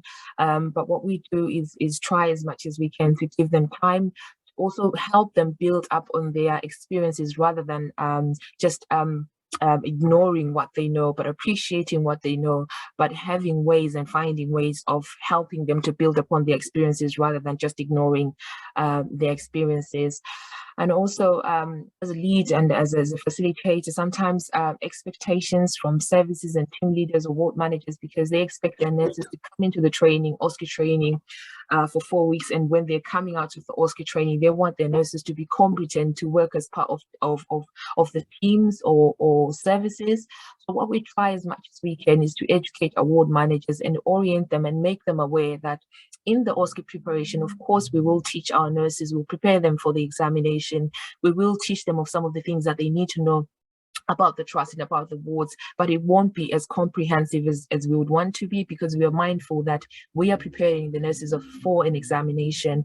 And if we put a lot of information during that time, they might end up being confused and miss the whole point of what we are trying to teach them. So it is about us going back with the nurses when they go back onto the ward placements, supporting the nurses to make sure that they are competent and they know what they need to do. So it's about also having those discussions with the ward managers to make sure that they know what the OSCE is about, and also to know what we've covered with the nurses during the preparation program and some of the gaps that they need to work on as wards or as various teams or services. And also provision of support for nurses who are struggling, or provision of support for nurses who might need to retake the examination. So given that the OSCE is an examination, sometimes our nurses might need to retake the examination, and it can be really, really difficult for some of the nurses because they might have failed on minor things, and sometimes they feel demotivated, sometimes they feel like they cannot do it anymore. So it's about us as educators coming in and trying as much as we can to support our nurses and making sure that we create bespoke programs which address the needs that they might have failed on initially. So it's about us making sure that we help the nurses as much as possible so that they can then be successful in their examination. And also, as part of the OSCE preparation program, what we tend to do is also include a lot of pastoral support in the preparation program, because we notice that some of the issues do come up during the training. So where maybe a nurse is worried about finances, family accommodation. So we just make sure that everyone who is part of the OSCE preparation program is mindful of the pastoral support aspect, and they're able to support our nurses as much as possible.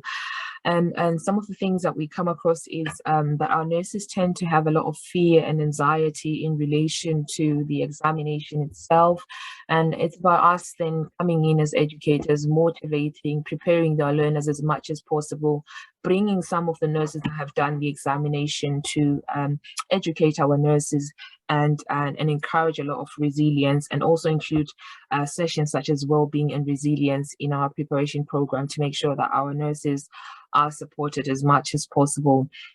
I think, having said that, these are the main challenges that we go through as facilitators, and I've also highlighted on some of the things that we've put in place as a trust to make sure that our nurses are supported, and I've also touched on some of the things that we've done. So in terms of pastoral support, we make sure that everyone who's included or involved in the recruitment team is aware of the pastoral support, and make sure that we signpost our nurses to various networking groups. And in terms of examination dates, this continues to be a challenge, and we continue to escalate to the national board. And also additional training for our nurses as they wait for the examination is really key. We make sure that we help our nurses as much as possible. And in terms of communication, we include sessions that will improve their communication. And also, as we're practicing for the examination, we just make sure that we include a lot of communication sessions, and make sure that our nurses are mindful of how they need to communicate. And in terms of variation between OSCE requirements and trust policies, we make sure that we add on to or deliver some of bespoke sessions, and we make sure that we follow up our nurses and even as they go to practice, just to make sure that they know what they need to do. And in terms of OSCE preparation, we just make sure that we adhere to the marking criteria which are provided by the universities to make sure that our nurses know what they need to do. And I've also highlighted on lack of IT skills, being able to provide sessions that will help our nurses as much as possible, and encouraging our nurses to practice as much as possible when they go on their study days. And I think I've touched on managing fear and anxiety, and also some of the expectations from our leaders and ward managers. I think, having said that, I've come to the end of my presentation. Any questions at all? Thank you very much, Wendy, for that comprehensive coverage of the registration process and the OSCE program. Very, very interesting. And what was even more interesting are the challenges that you face. And very interesting also to note that these challenges predominantly stem from the cultural differences you know, cultural background of these nurses. But what I especially liked is the fact that, you know, you are not just trying to solve this problem from from the perspective of the nurses alone. You're trying to work together with the team leaders and the ward managers, you know, those people, you know, to make sure that they equally understand, you know, these cultural differences and the implications they can have, you know, in terms of making everything work together effectively, you know, which is really good, because sometimes we tend to forget that, you know, employers equally need that education.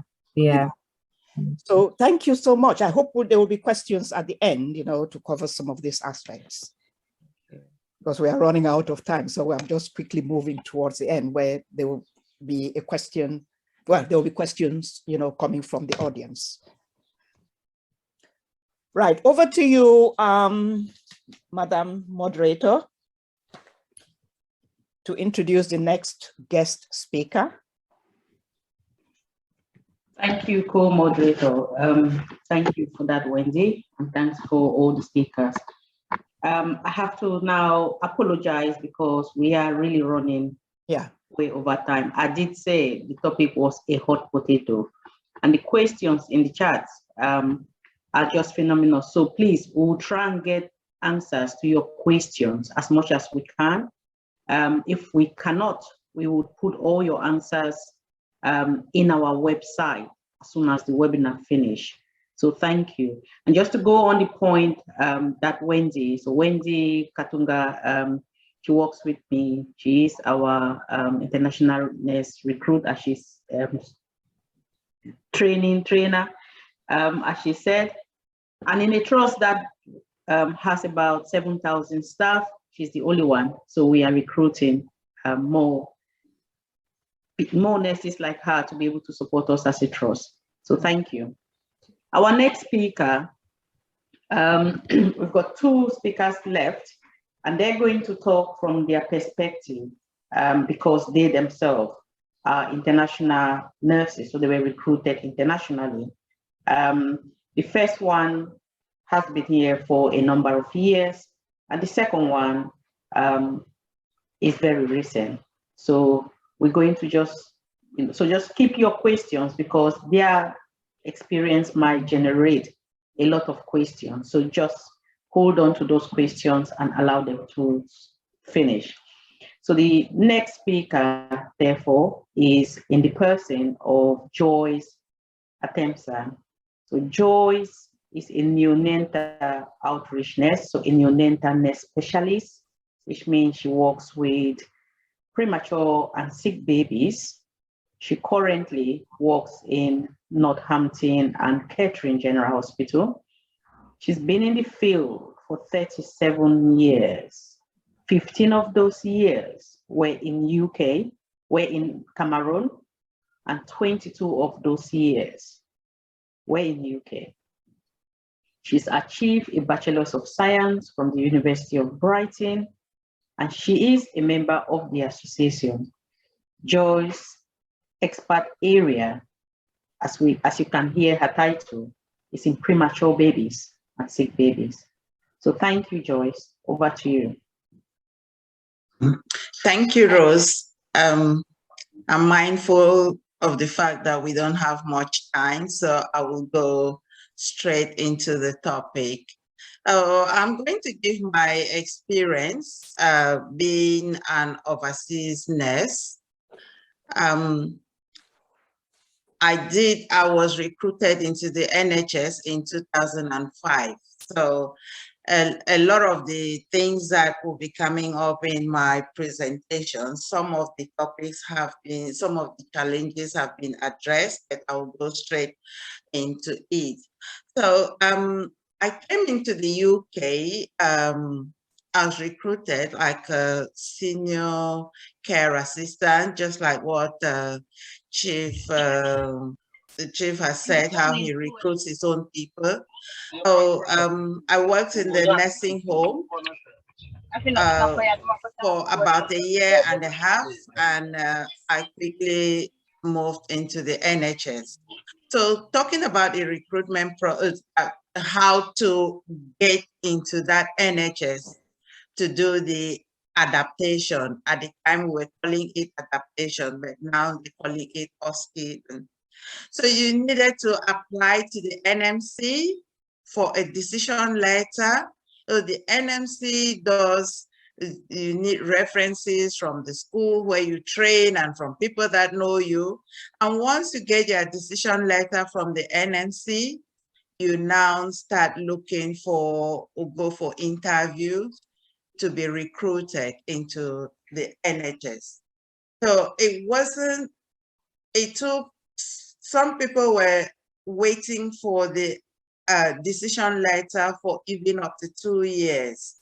Again, knowing that, I mean, the communication, or let me not say communication, you know, emails, because you were not allowed to collect those references from Cameroon and bring them to the NMC. They have to be posted to the NMC directly, because these are confidential information from the school where you've trained and the people that are given, you've nominated to give references to you. So once you get their decision letter, the next thing you do is to apply to any NHS trust that was recruiting. Doing that application form, applying for that job, many of us who were trained in Cameroon, who came, once you complete your training in the nursing school, you're just posted. You don't apply to be posted to that hospital where you go to work. So doing that job application, it was a bit, with a bit of a challenge, because, you know, the job specification, to know how to word it and put it to make your application to stand out. You can have the skills, but if you don't make the application to stand out, to attract the employer, then you will not be shortlisted. Some hospitals wanted you to have the IELTS, others did not, but before, it did not take 6 months, all the hospitals wanted IELTS. On top of it, part of the recruitment test was a mathematics test, drug calculation. It has to be 100%, there's no 99%, because you're not gambling with somebody's life. So you must pass the drug calculation test and you pass your IELTS, then you are shortlisted for an interview. So when you're shortlisted for an interview, on the day after doing, so after passing the drug calculation, I went down for the orals and I was offered a job in the Eastbourne General Hospital. That was the recruitment process. Now the journey is Eastbourne Hospital. So we had we were 32 of us that were doing the adaptation, and we were linked to a university. So we had three trainers, and at the end of, so we had like 20 days of studies, and then we do our presentation and you write an exam that was marked by the university. Those trainers came from the University of Brighton. And so regardless of whether you scored highest in that exams, the core to you having your PIN number was what their mentors felt about you on the ward. So I had a mentor, and I had two mentors. My main mentor was the deputy sister of the ward. I don't know if it is that there wasn't that, because on the day that I went to the ward, they told us from our classes that all our mentors are aware that we're coming and you're starting. And say, oh, I wasn't aware that I had a student. alone that a student is starting today. And he said, what am I expected to be teaching you, or what is it that you need to know? I just felt, am I wanted? Am I unwanted?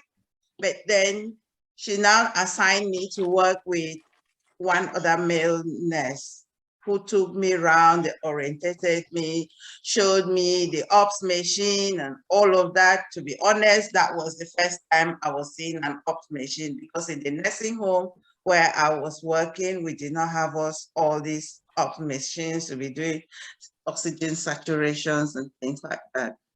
So when it came, so they were always pairing me to maybe work with care assistant. So I was sometimes not actually working or shadowing a nurse to see what they're doing. They counted in the numbers to help the care assistants to look after the patients. These care assistants, they would not even want to work with me. Some of them would not want to work with me. Some said they did not understand my accent. Some think, oh, they're not sure what I'm capable of doing. Then my mentor, she now, after about 2 weeks, she was now assigning me to work with the second mentor. So, and that was now to start handling all the skills and competencies that we need to achieve.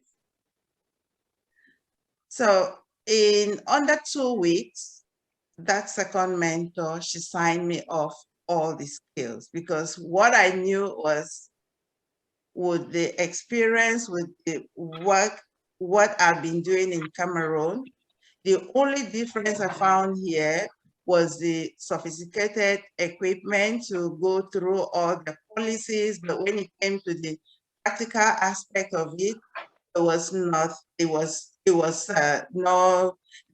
wasn't a big difference, because when it came to wound care, she said, oh, there's a dressing there. You can take Joyce to go. And when I did the dressing, the sister just came and told that mentor, said, I don't think I need to supervise. I need to observe her 3 or 4 times before signing her off. She knows what she's doing, maintain all her aseptic techniques and all that. And coming to cannulation, there are many, even till date, there are many nurses in the UK who rely on the doctors to do the cannulation. And that is what we do in Cameroon all the time. So in a day, I went through 3 or 4 skills. And I was the first person to be signed off in my badge. So my documents, everything, was the first NMC to receive my documents. So now, with those colleagues who were avoiding or dreading to work with me because they thought I did not know, when they now realize that I do actually know what I'm doing, everyone wants to come and work with me. Even my mentor, who did not, I don't know if it's that she did not believe in me or she thought I was going to be a pain to work with. So now, most of the things she will leave it for me to do. I had to do a catheterize patient. He came and said, Joyce, I don't even think that woman has an orifice. I said, don't worry, I'll go and try. And I came and said, catheter in. So with that, we come from abroad with good knowledge, with the skills. We just need to settle. We just need to have that welcoming environment where it can help us in that transition. So some of the challenges, what are the challenges that I face? Language. Some of the colleagues, I could not understand their accent, especially those from the north. I'm sorry if there's anybody from the north here, my apologies. Those from the north, those from Scotland, I could not understand their accent. So I found it difficult. The other thing was you have, like every hospital has its local abbreviations. So when you are, the way you're being received, you feel a bit timid, you don't even know how to ask questions, or you don't feel free to approach somebody to ask. I was doing my adaptation on a ward for the elderly. You sit there in the handover. It was a 19-bedded ward. Everybody, almost all the patients, reasons for admission, they can say, Jean came in with a copia. She is Anafa. I had no idea what a copia was. I've never heard a copia, I've never heard Anafa. And I spent a lot of time in the library trying to look for those abbreviations on the internet, which I wasn't very good at the computer, trying to find what a copia and Anafa was. And that sent me into tears, because what I thought was, will they look at me as if I am not a qualified nurse? I did not qualify in my country. Why is it that I will not know a copia and Anafa? I rang other friends whom I know in the UK who are nurses, and I asked, they did not know. I rang one of them who was a doctor who had come from Cameroon. He was somewhere. He said, no, he's never heard him such a word. Am I sure it's a medical word? And on this fateful day, I was in the library, and there were there's a black guy there. He just saw me, say, are you a Cameroonian? I said, yes. Where are you from? Can I talk to you? And he said, just wait, I'm going to bring your brother to you. The next minute he came, he went and he came with a Cameroonian who was a doctor and from Bali. That was where I had a smile on my face until the end of my adaptation. So I said, I've been in this library now. This is my 3rd week in the library. When they're handing over, I don't really understand. Every patient is a copia, Anafa. I don't know. Because he was doing ups and dining, he's not come across all of that, those words, because those words are typical from the elderly ward. What does a copia mean? They're not able to cope at home. She's had a fall from her bed because she's elderly, she's had a fall from her bed, so she's not able to cope at home. What does Anafa mean? Not for resuscitation. They've got all these other complications, they're not for resuscitation. So those are the kind of small things that can make life very challenging. And the other thing was, there was a Gambian boy who was a Gambian guy who was working on that ward.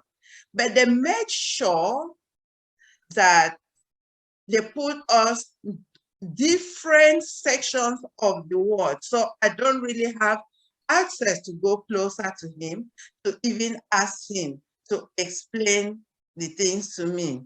So because this doctor, he is obs and gynae, he did not quite understand. He said he will let me know in the next 2 days. He will find out from his other colleagues who are in the medical, who work on the medical ward, and he will let me know. So on this day when I I went and stood at one of the entrances. I was waiting to see which entrance that Gambian boy was going to take. So when I saw him, I said, please, I can't remember your name. Can I said, do you know, I had my handover sheet with me. I said, I have my handover sheet. I'm waiting for you like this. If you can help me to tell me what all these things mean. It was then he told me, not for resuscitation. And so at the end of it, when I, because we had to write, you had to do a presentation. So I did my presentation on communication and I pointed all those things out. So our trainers, our teachers from the university, they took that into consideration, they took that into account. And for close to about 7 years, other nurses who came, other batches that came to do adaptation, they asked me if I would like to give 1 or 2 hours talk to them just to explain what it means settling, adapting to a new environment. And because I know what I went through, I happily did that for about 7 years until I moved from Eastbourne to Northampton, which was quite good. So what is it that I did actually achieve? When you come in, do your adaptation, it can be very challenging, but if you stay focused, because sometimes they would not even want to teach you or show you, but you just have to be very observant, be sharp and pick the skills. I've never seen a hoist. Nobody taught me how to use a hoist. I just observed them doing it and I was able to use the hoist. So for those who are looking forward to come and do their OSCEs or do that, you have to be smart. Just try and observe and pick it. And the other thing which I would say is good with the NHS is if you prove that you are keen to study, and your managers that have the interest and they see that you have the interest and you have the capabilities, if an opportunity comes that you want to, they actually let you go. And that is how I found myself into neonatal nursing. Because I had worked in the nursery in Cameroon, but I did not have any formal training. So I said that was my passion, and I got into the neonatal. They sent me first to the neonatal ward, and it wasn't long. The manager was happy with what I was doing, and I said, I would like to go to school. He said, okay, the course will be starting in February. If you're happy, put in your application and we will fund your course. So for all of you who are interested or who want to join the NHS, when you join the NHS, don't stay on that one spot. Look for a specialty and go. And that is how you will easily climb that ladder. Otherwise, you stay on the general wards for 5 years, 10 years, 20 years as band 5. Thank you all for listening. Wow, well done. Sorry, I know we're running really over time, but I couldn't stop you, Joyce, because I think it was good that people needed to hear that. So well done. At least there's a light at the end of the tunnel, and you are one example. Fantastic and great to share your experiences with us. Our next speaker, I'm going to pass you over to the co-moderator to introduce her, but we are really running out of time. And for the questions, keep bringing them in. We would need to collate as much as we can and hopefully put the rest on our website. So thank you. Co-moderator. I think you, the moderator, can do this, effectively. Okay, I'll just make our next guest speaker is Mrs. Flora Epupa. Okay, she deals with care of the elderly and at Royal Bournemouth Hospital.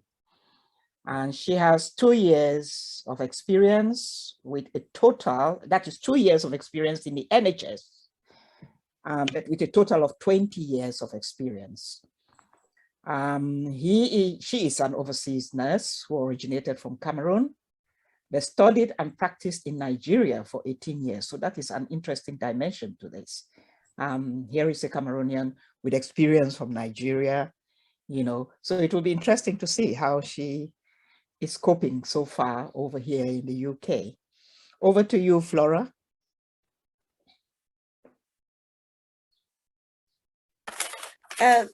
Thank you for the opportunity to share my experience with the team. I will try to be very short. I hope I'm not going to be emotional. So it all started, I heard about the overseas nurse recruitment for the UK in 2014. I was then still in Nigeria and working, but for some reasons, I didn't apply at that time. But when I returned to Cameroon in 2017, I looked at family stability, settling. It was actually tough. So I thought of the idea of going to the UK. And that was how I sat within 3 weeks in early 2018. Within 3 weeks, I sat for the IELTS and I passed with a score of 7. Then I sat for the CBT, which I passed at the second attempt, because at that time, when I took the CBT, they still had these critical questions that you must not fail up to 3, I think so.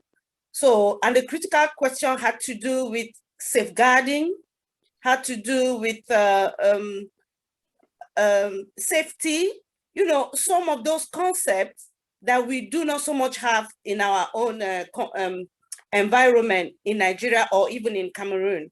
So after I failed the first time, I had to speak with someone that I have not met till today. I've never met her, but she was able to take me through those questions.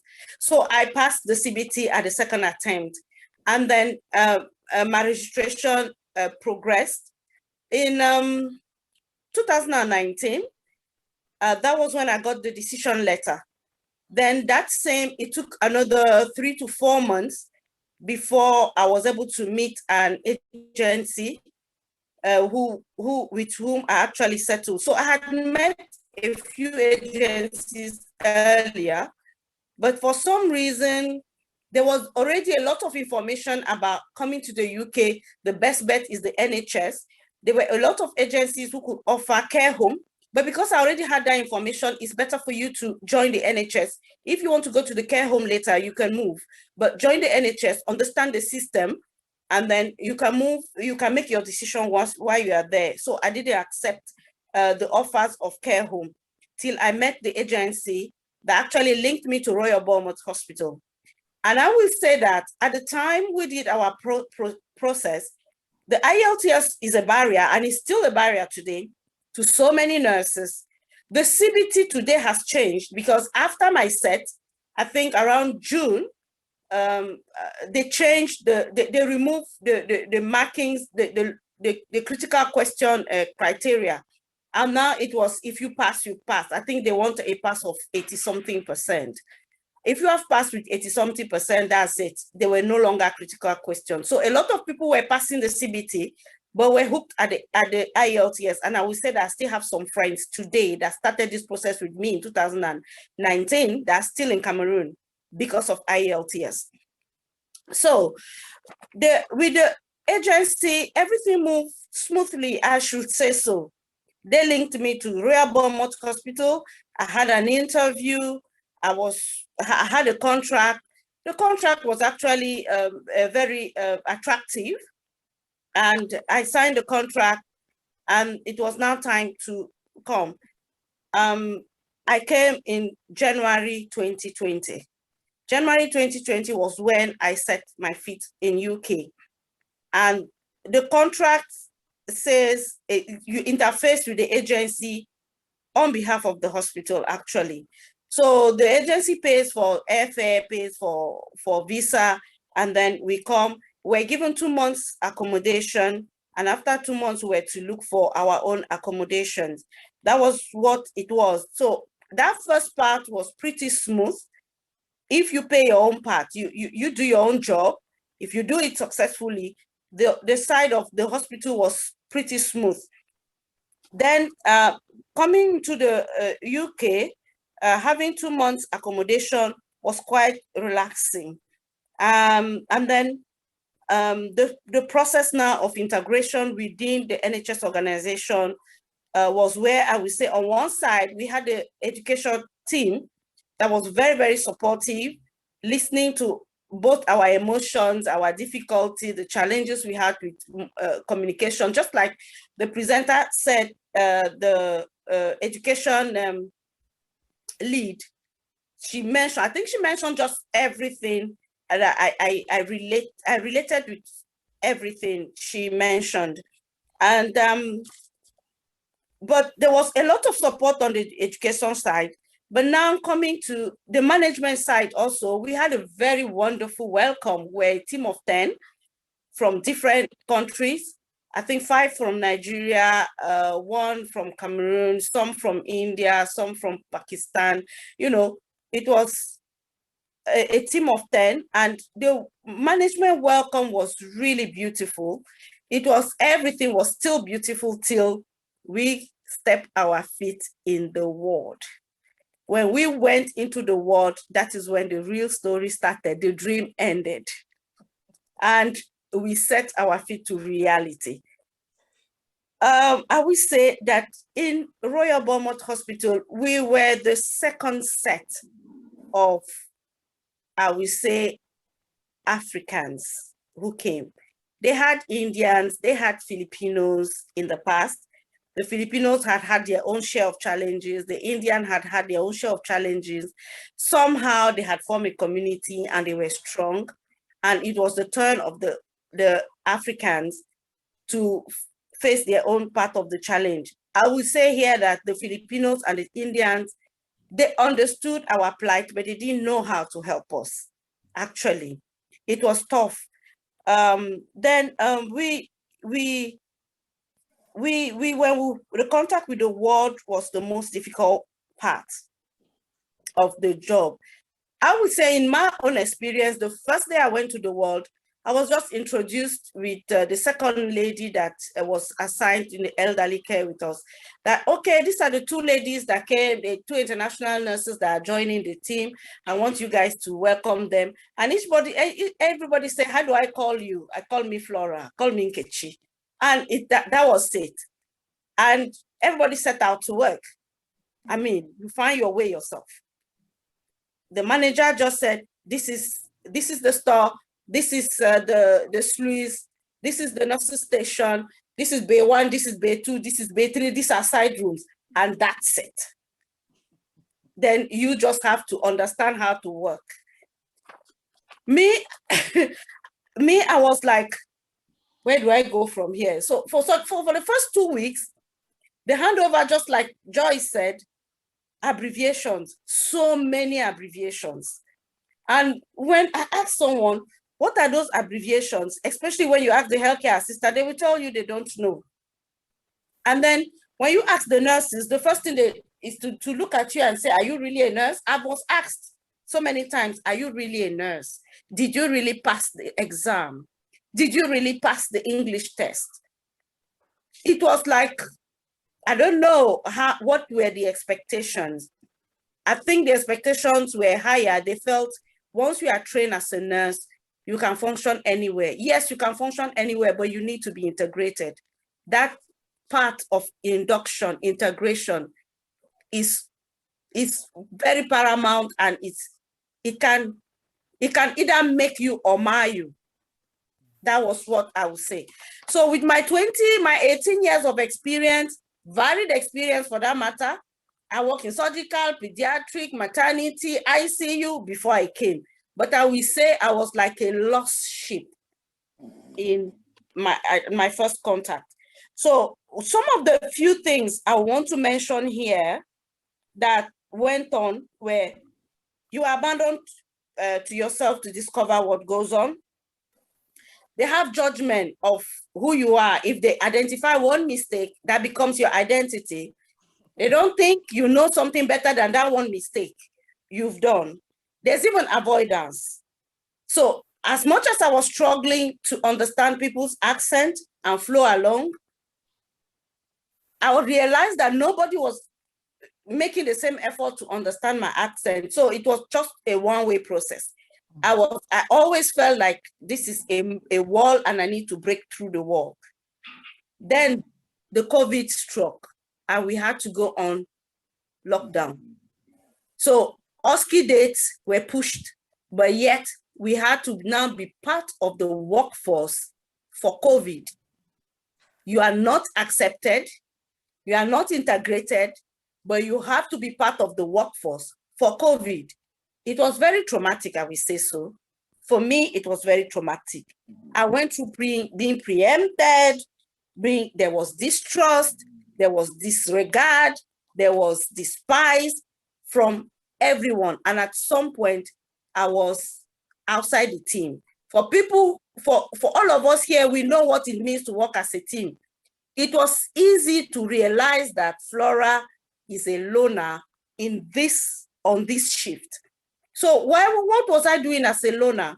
I said, well, I'll do my self-directed learning. I will learn, I will use the iPad and continue to learn, discover the intranet, discover things I didn't know. But I wasn't happy because I wasn't flowing along with the team. I was not adding value. And at some point, I felt I wasn't good enough. Some point, I felt I should just go home. It's better to go home. So many times, I just wanted to drop my pen, and it is when I'm in the plane that they get my resignation. So many times, uncountable time, I had that feeling. Running out and just take the next plane and go back home. You know, so, and again, there's one particular part that was so bad.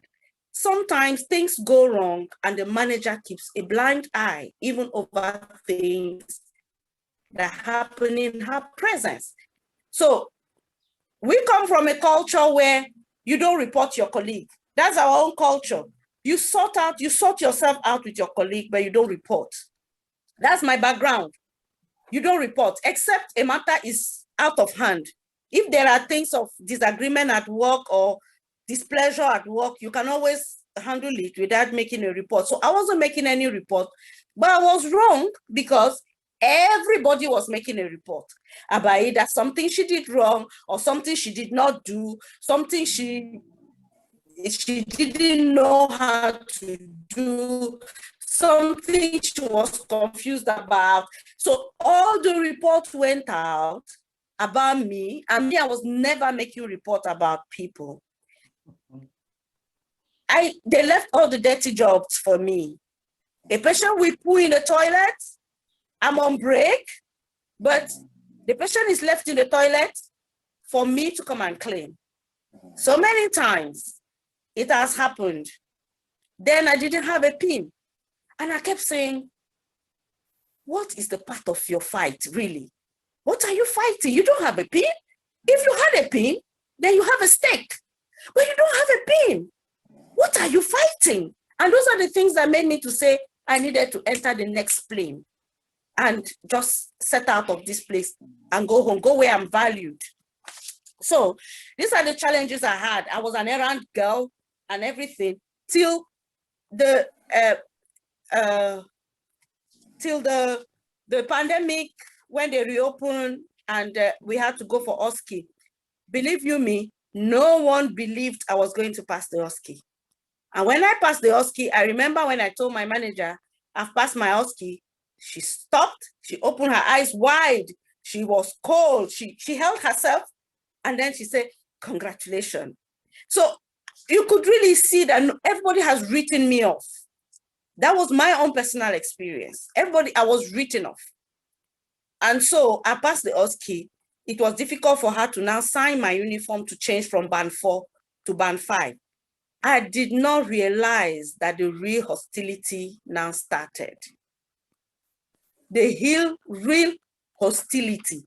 The people who felt this lady will fail and go back to her country, after all, she's useless, realized they have to do with me. It is then, you know, you don't understand the system. You don't know that there are things people do. They cover themselves. You don't know how to cover yourself. I felt I was still learning, so I'll open up everything. All of my ignorance, I'll open it up. So I opened my ignorance. I didn't know I was killing myself. I thought I was learning. And that was how I had it harder and harder and harder till the day I broke down. And when I broke down, what happened? I made an error. And that error was now escalated, overbeaten. It was just, it became a very big package of an ugly report that was sent to HR. The intention was for me to be dismissed. Because even when I went to speak with the staff representative, he told me, look, this is a dismissal case. That's what he told me. And I said, how can it be a dismissal case? I've not killed any patient. How can it be? And then I went for a panel. I went through the panel. It was at the end of the panel that after everything went on, the discussion, the investigation went on, everything went on. At the end of the panel, that one of the senior executive stopped everything and said, I salute your resilience. You have proven that you are a strong person as an individual and you are a resilient nurse. She now told me, please tell us what we need to change because the recruitment of nurses from Africa will not stop. We will have batches and batches and batches after you. Tell us what your experience, how we can make it better.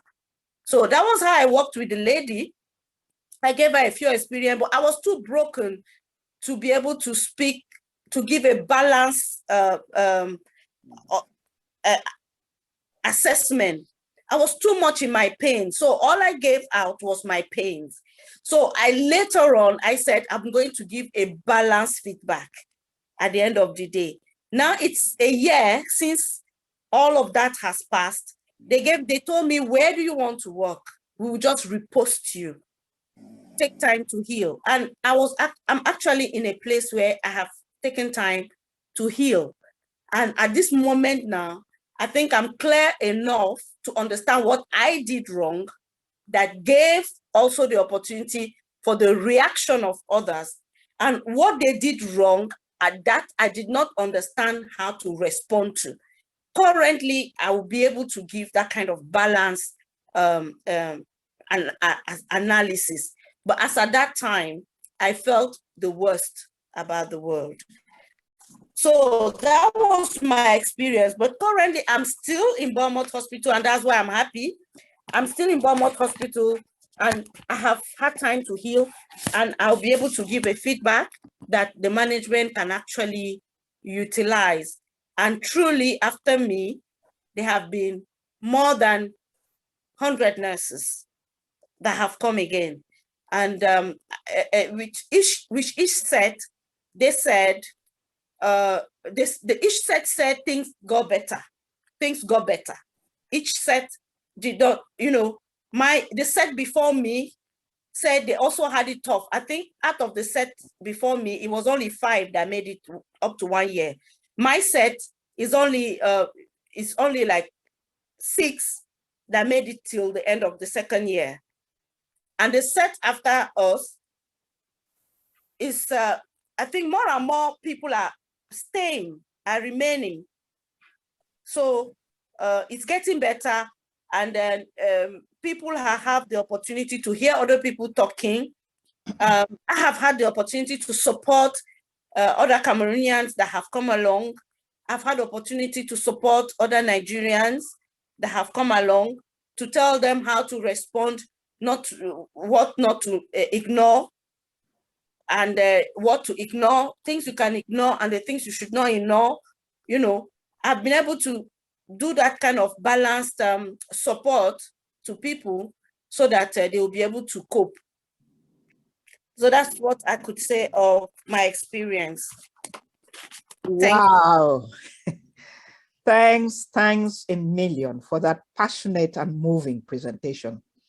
I could not help but really feel for you.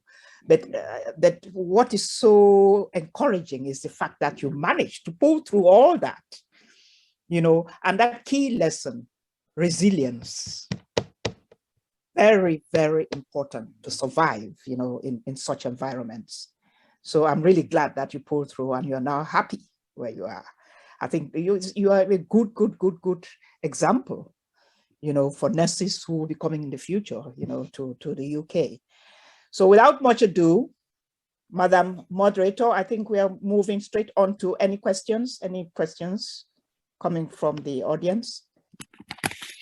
So thanks, co-moderator. There is a lot of questions. I can imagine. A lot. Please don't be disappointed. We are running 44 minutes late. So I'm going to take just 2 questions. What we're going to do, we're going to put the answers to all your questions. Some of the questions have been covered in the presentations. We'll put the questions on our website. The website address is on the chat, nicely put by our IT leads. So please, and we've got some of your email addresses. I'm going to take a particular question. Doctor, you have a lot of questions, a lot, but there is one there from Grace Tama, who is a patron as well, and she wants to link up with you. She's got a question around, does your organization recruit locally? And do you cover Greater London and Essex? And she would really like to link up with you. I don't know whether you want to just answer that briefly in terms of the areas that you cover.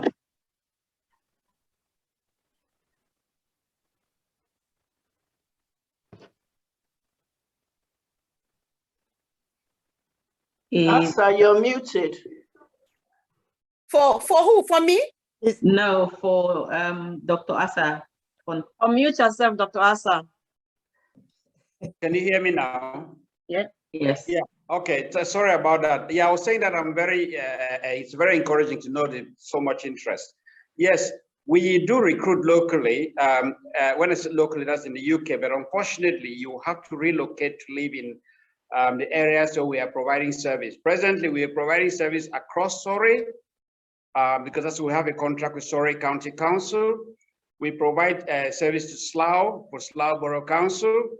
And in the next 3 months, we are looking at opening 3 more branches, one in Medway, one in Bexley, and one in Sittingbourne. So we should open those ones so that by the autumn, when the pressure comes again, as you know, that's when the winter pressure, we should have those 3 going. We are presently in discussion with the CQC to set up those 3. But we also do Derbyshire. Derbyshire is mainly living support. So yes, so what we're saying is that we recruit within the UK, but you have to relocate to one of the areas where we live. We have relocation provisions for that. Unfortunately, despite that, we still have a lot of challenges finding ample staff supply. That's why we had to go for the Home Office A1 license. We actually have an A1 license. That's the top category you get for that. Thanks to the support from Eagle solicitors, because they were able to navigate the thing and got orders done for us. Yes, so that's the short answer. Thank you. The next question I'm going to take, which is really at the heart of nursing. Again, sorry if I keep coming back to Dr. Lola. This is to do with the rate of misconduct reporting for overseas nurses and midwives to the NMC. So I'm going to come directly. Wendy has left she had to go to another webinar. So Elizabeth, can you respond? Do you know? So in terms of the rate of misconduct being reported to NMC about overseas nurses and the sort of panels that are coming up. Thank you so much, Rose. I will attempt to answer that, conscious that we have to be politically correct, but also honest with each other. Mm-hmm. So please do not quote me outside of this laptop wall. I think with what has happened with COVID, we can appreciate that now it is in the public domain that racism exists and it is institutionalized, and that cuts across each level. We are talking about our unions that we have kindly, obligedly been paying for years. We are talking about our regulator. We appreciate, because of course we are conscious of giving quality care, and also our employers, as our lovely sister Flora has shared. And unfortunately, those stories have been here for nearly 20 years. So if we are going to dig down to the numbers, it is really shocking. I can only share, if everyone would like to take a moment to look at YouTube. There was a research done in COVID, and it's titled Nursing Narratives. So if you can take time and watch that very short documentary, it will give you insight. But in terms of numbers per se, we cannot quote, but they are more cautious now. And I think with the diaspora organizations lobbying, and we do lobby to the highest offices, you know, they do listen. And so the numbers are there, yes. But we are now more cautious on, you know, how they actually deal with those cases. But unfortunately, we are going to be honest, these things are still happening. And therefore, I encourage all of you, if you have not yet joined the association, please do, because that's where you'll be able to get a voice. And we do escalate these concerns, and they do listen. For instance, sorry, Rose, if I may share about the IELTS, as an example, the IELTS testing. Now the NMC is reviewing the requirements of the IELTS because we have questioned them in terms of the score. We are apparently Commonwealth countries, and we have been colonized by the British, some of us. And so if they are going to measure skills of a nurse based on the, you know, English understanding, it's not fair. And then the discrepancies of having a score of 7 for UK and then 5 of Ireland, why the difference? So now, I think Ms. Rose will share with you, there is a link, an article that came out yesterday, actually, in terms of NMC looking at the English requirement test. And all these, I can say, are lobbying behind the scenes of all our voices, because all our voices matter. So I think let's just continue working together. Let us continue raising our voices. Advocacy is not cheap, but it is important. So please don't suffer alone. Please reach out and share so that these statistics will help us narrow down to where the cultural sensitivity is not being met. Thank you. Thank you, Mrs. Pearson. And just to add, I'm sure we don't have the figures, but roughly, if you look at what currently happened within trust now, just without even the international recruitment being thrown in, just in terms of the panels that we have for NMC, yes, there is a high representation of those from nurses and midwives from ethnic and minority. In the last couple of months, I've sat on 10 of those panels, and it's shocking. And sometimes when I say this, I feel like crying because it's very annoying, to be honest. And some of the things that Elizabeth has said, we're trying to, behind the scene, challenge and push that. So please, we need a bigger voice. You need to join us to fight the cause. We need to change the narratives. We need to stop looking, feeling sorry for ourselves and be very strategic in our thinking, because that's what they want us to do. There's going to be, where there is a lot of us fighting ourselves and wasting time. In most of us ethnic minority organizations, that's what happens. So let's pull together and let's see through this journey. I'm going to take one final question because we are almost 5 o'clock, so we've run 1 hour. I was saying to Dr. Bonley that we should have done this face-to-face in a big room.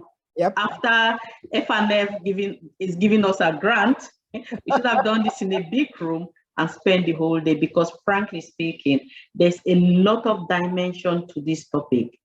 There's some positives, but believe you me, there are some challenges, and we need to be able to support those people who are coming into the country rather than, start again, because there's unintended consequences for international recruitment. So that might be our next webinar, the unintended consequences to our existing nurses and midwives. So watch this space. The last question I'm going to take, so I do apologize again for running so late. Now, this is going to be directed to you, Wendy, on OSCEs. So when somebody fails the OSCE, what happens to them? That questions will be directed to Wendy, and that will be our last question. Okay, so on each and every candidate, they're given 3 attempts to pass the OSCE. And if they fail the first attempt, normally what we do is create a bespoke program to help them as much as possible. And that takes a lot of support and a lot of time, because sometimes candidates are so demotivated. And because of our experiences, we try as much as we can to encourage, motivate, and bring them up again, because it's so sad, because some candidates fail on minor things, and sometimes we have to challenge the decisions that universities make, because they are failing candidates on some things that we think they should have passed on. So what we do is support them, create a bespoke program, work with that candidate once again, and make sure that we bring them up to a point where they're competent to take the examination. But now one of the challenges that we have is, even if we prepare our candidates to retake the examination, they have to wait long periods of time to take the resit, which is not really good, because ideally we should be sending the candidate back as soon as possible. So it's really, really a challenge, and we are trying to escalate to the national board regarding all of these things that are going on. So hopefully we'll see a change in the near future. Thank you. And Wendy is talking from a trust that has got both mental health and acute medicine. So if for NHS providers, that's the challenge. And that brings, there should be a key relationship between the providers and the universities. And that key relationship, with me being on the board, that's what I'm bang on continuously for, Wendy. That's what probably gives us a little bit of light.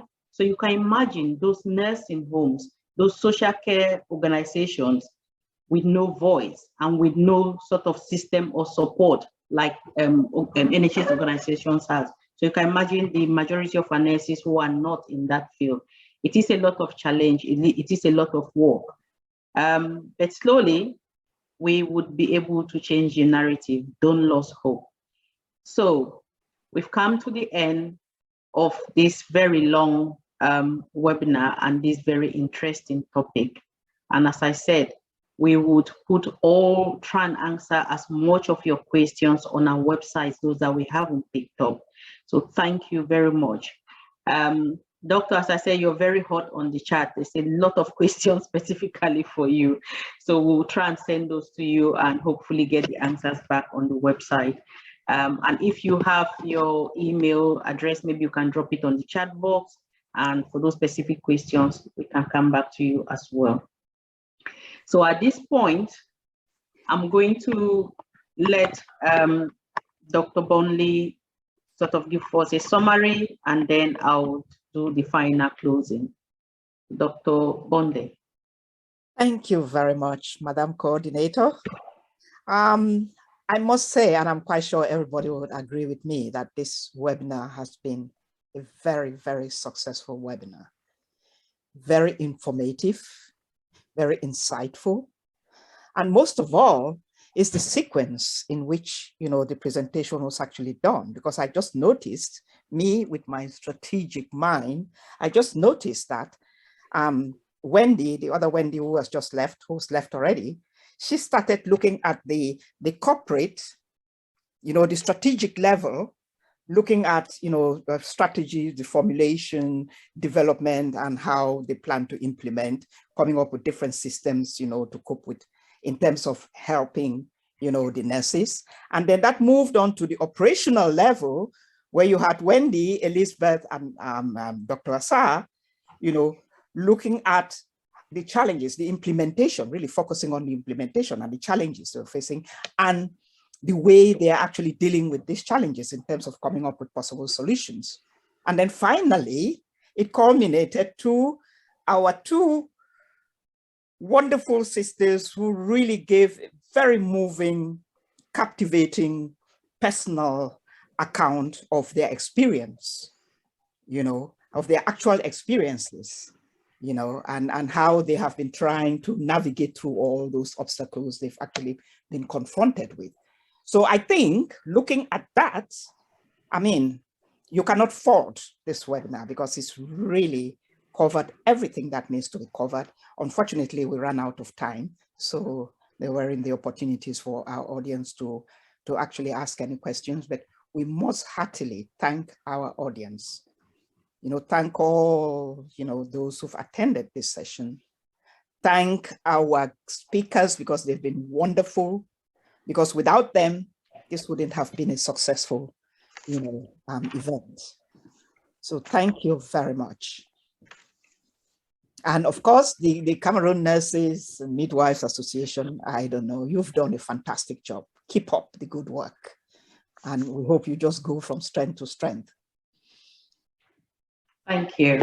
Thank you so much. So on that note, I'm going to use this opportunity to say, Dr. Asa, Cnma UK, so Ugandan Nurses and Midwifery Association, are looking forward to working with you. So there you go. I might start collecting some percentage of this publicity. Okay. So without much ado, I have to personally thank the Cameroonian Nurses Association for giving us the opportunity, the time on a Saturday. Our members, I want to especially thank Dr. Bonley. You're always there for us. We call you at any time of the day, last minute, 3 a.m. You are right there. Thank you. And I don't know how to express in words our sincere gratitude to you. A special thanks to our fantastic speakers, Dr. Asa, for you to take almost your whole Saturday. I know how busy you are to come and speak to us. It's wonderful. So thank you. Mrs. Pearson, well, my little sister from Uganda. I didn't know that we could have different parents. So thanks a lot. You know, your association has always got a special place in my heart. Wendy, who has left, just a fantastic friend and a really great mentor. Wendy, who is from my own trust. Again, it's interesting that I've been working with you all this while, but I have never really had the chance to see and hear what you do. So thank you. This is giving me the opportunity to see that. Joyce and Flora, there's a comment in the box to say, particularly you, Flora, you guys are an achiever, that you should write a book. So thank you. Your stories have really moved. Myself, Elizabeth, Wendy, we will try and get those stories and yours to the right quarters so that our chief nurse for England, Ruth May, can hear this. We have our ears now, so we're giving her as much information as she needs to be able to develop this journey ahead. So I promise you, they will get to hear those information. For the rest of our audience, we have people from Cameroon. Wow, asking a lot of questions. And thanks for joining us. We have people from Dubai. It's just fantastic. So thank you. Wow. And we'll try our best We've got people all over joining the call. We'll try our best to answer the question. And above all, I want to say a very special thank you to the Educational Committee, who currently is being led by Amina. And Amina, sorry, all my ranting, my screaming to try and get this. You guys have done a fantastic job, so excellent, thank you. And then we've got our IT committee led by Vicky. Vicky, Franca, my able chair, my able vice, Romain, I know you are at work and at the same time you're trying to do two things. So thank you. And the rest of the committee, Quinta, so thank you guys. The flyers, from the communication and everything that you've done. I can't thank you enough. Without you, we will not have been able to get this far. And without our audience, we will not be going anywhere. So thanks and thanks and thanks. And if there's a bit of sun still left out there, so please go out and get some vitamin D. So thank you all and safe journey wherever you are. And hopefully we should see you very soon. Thank you.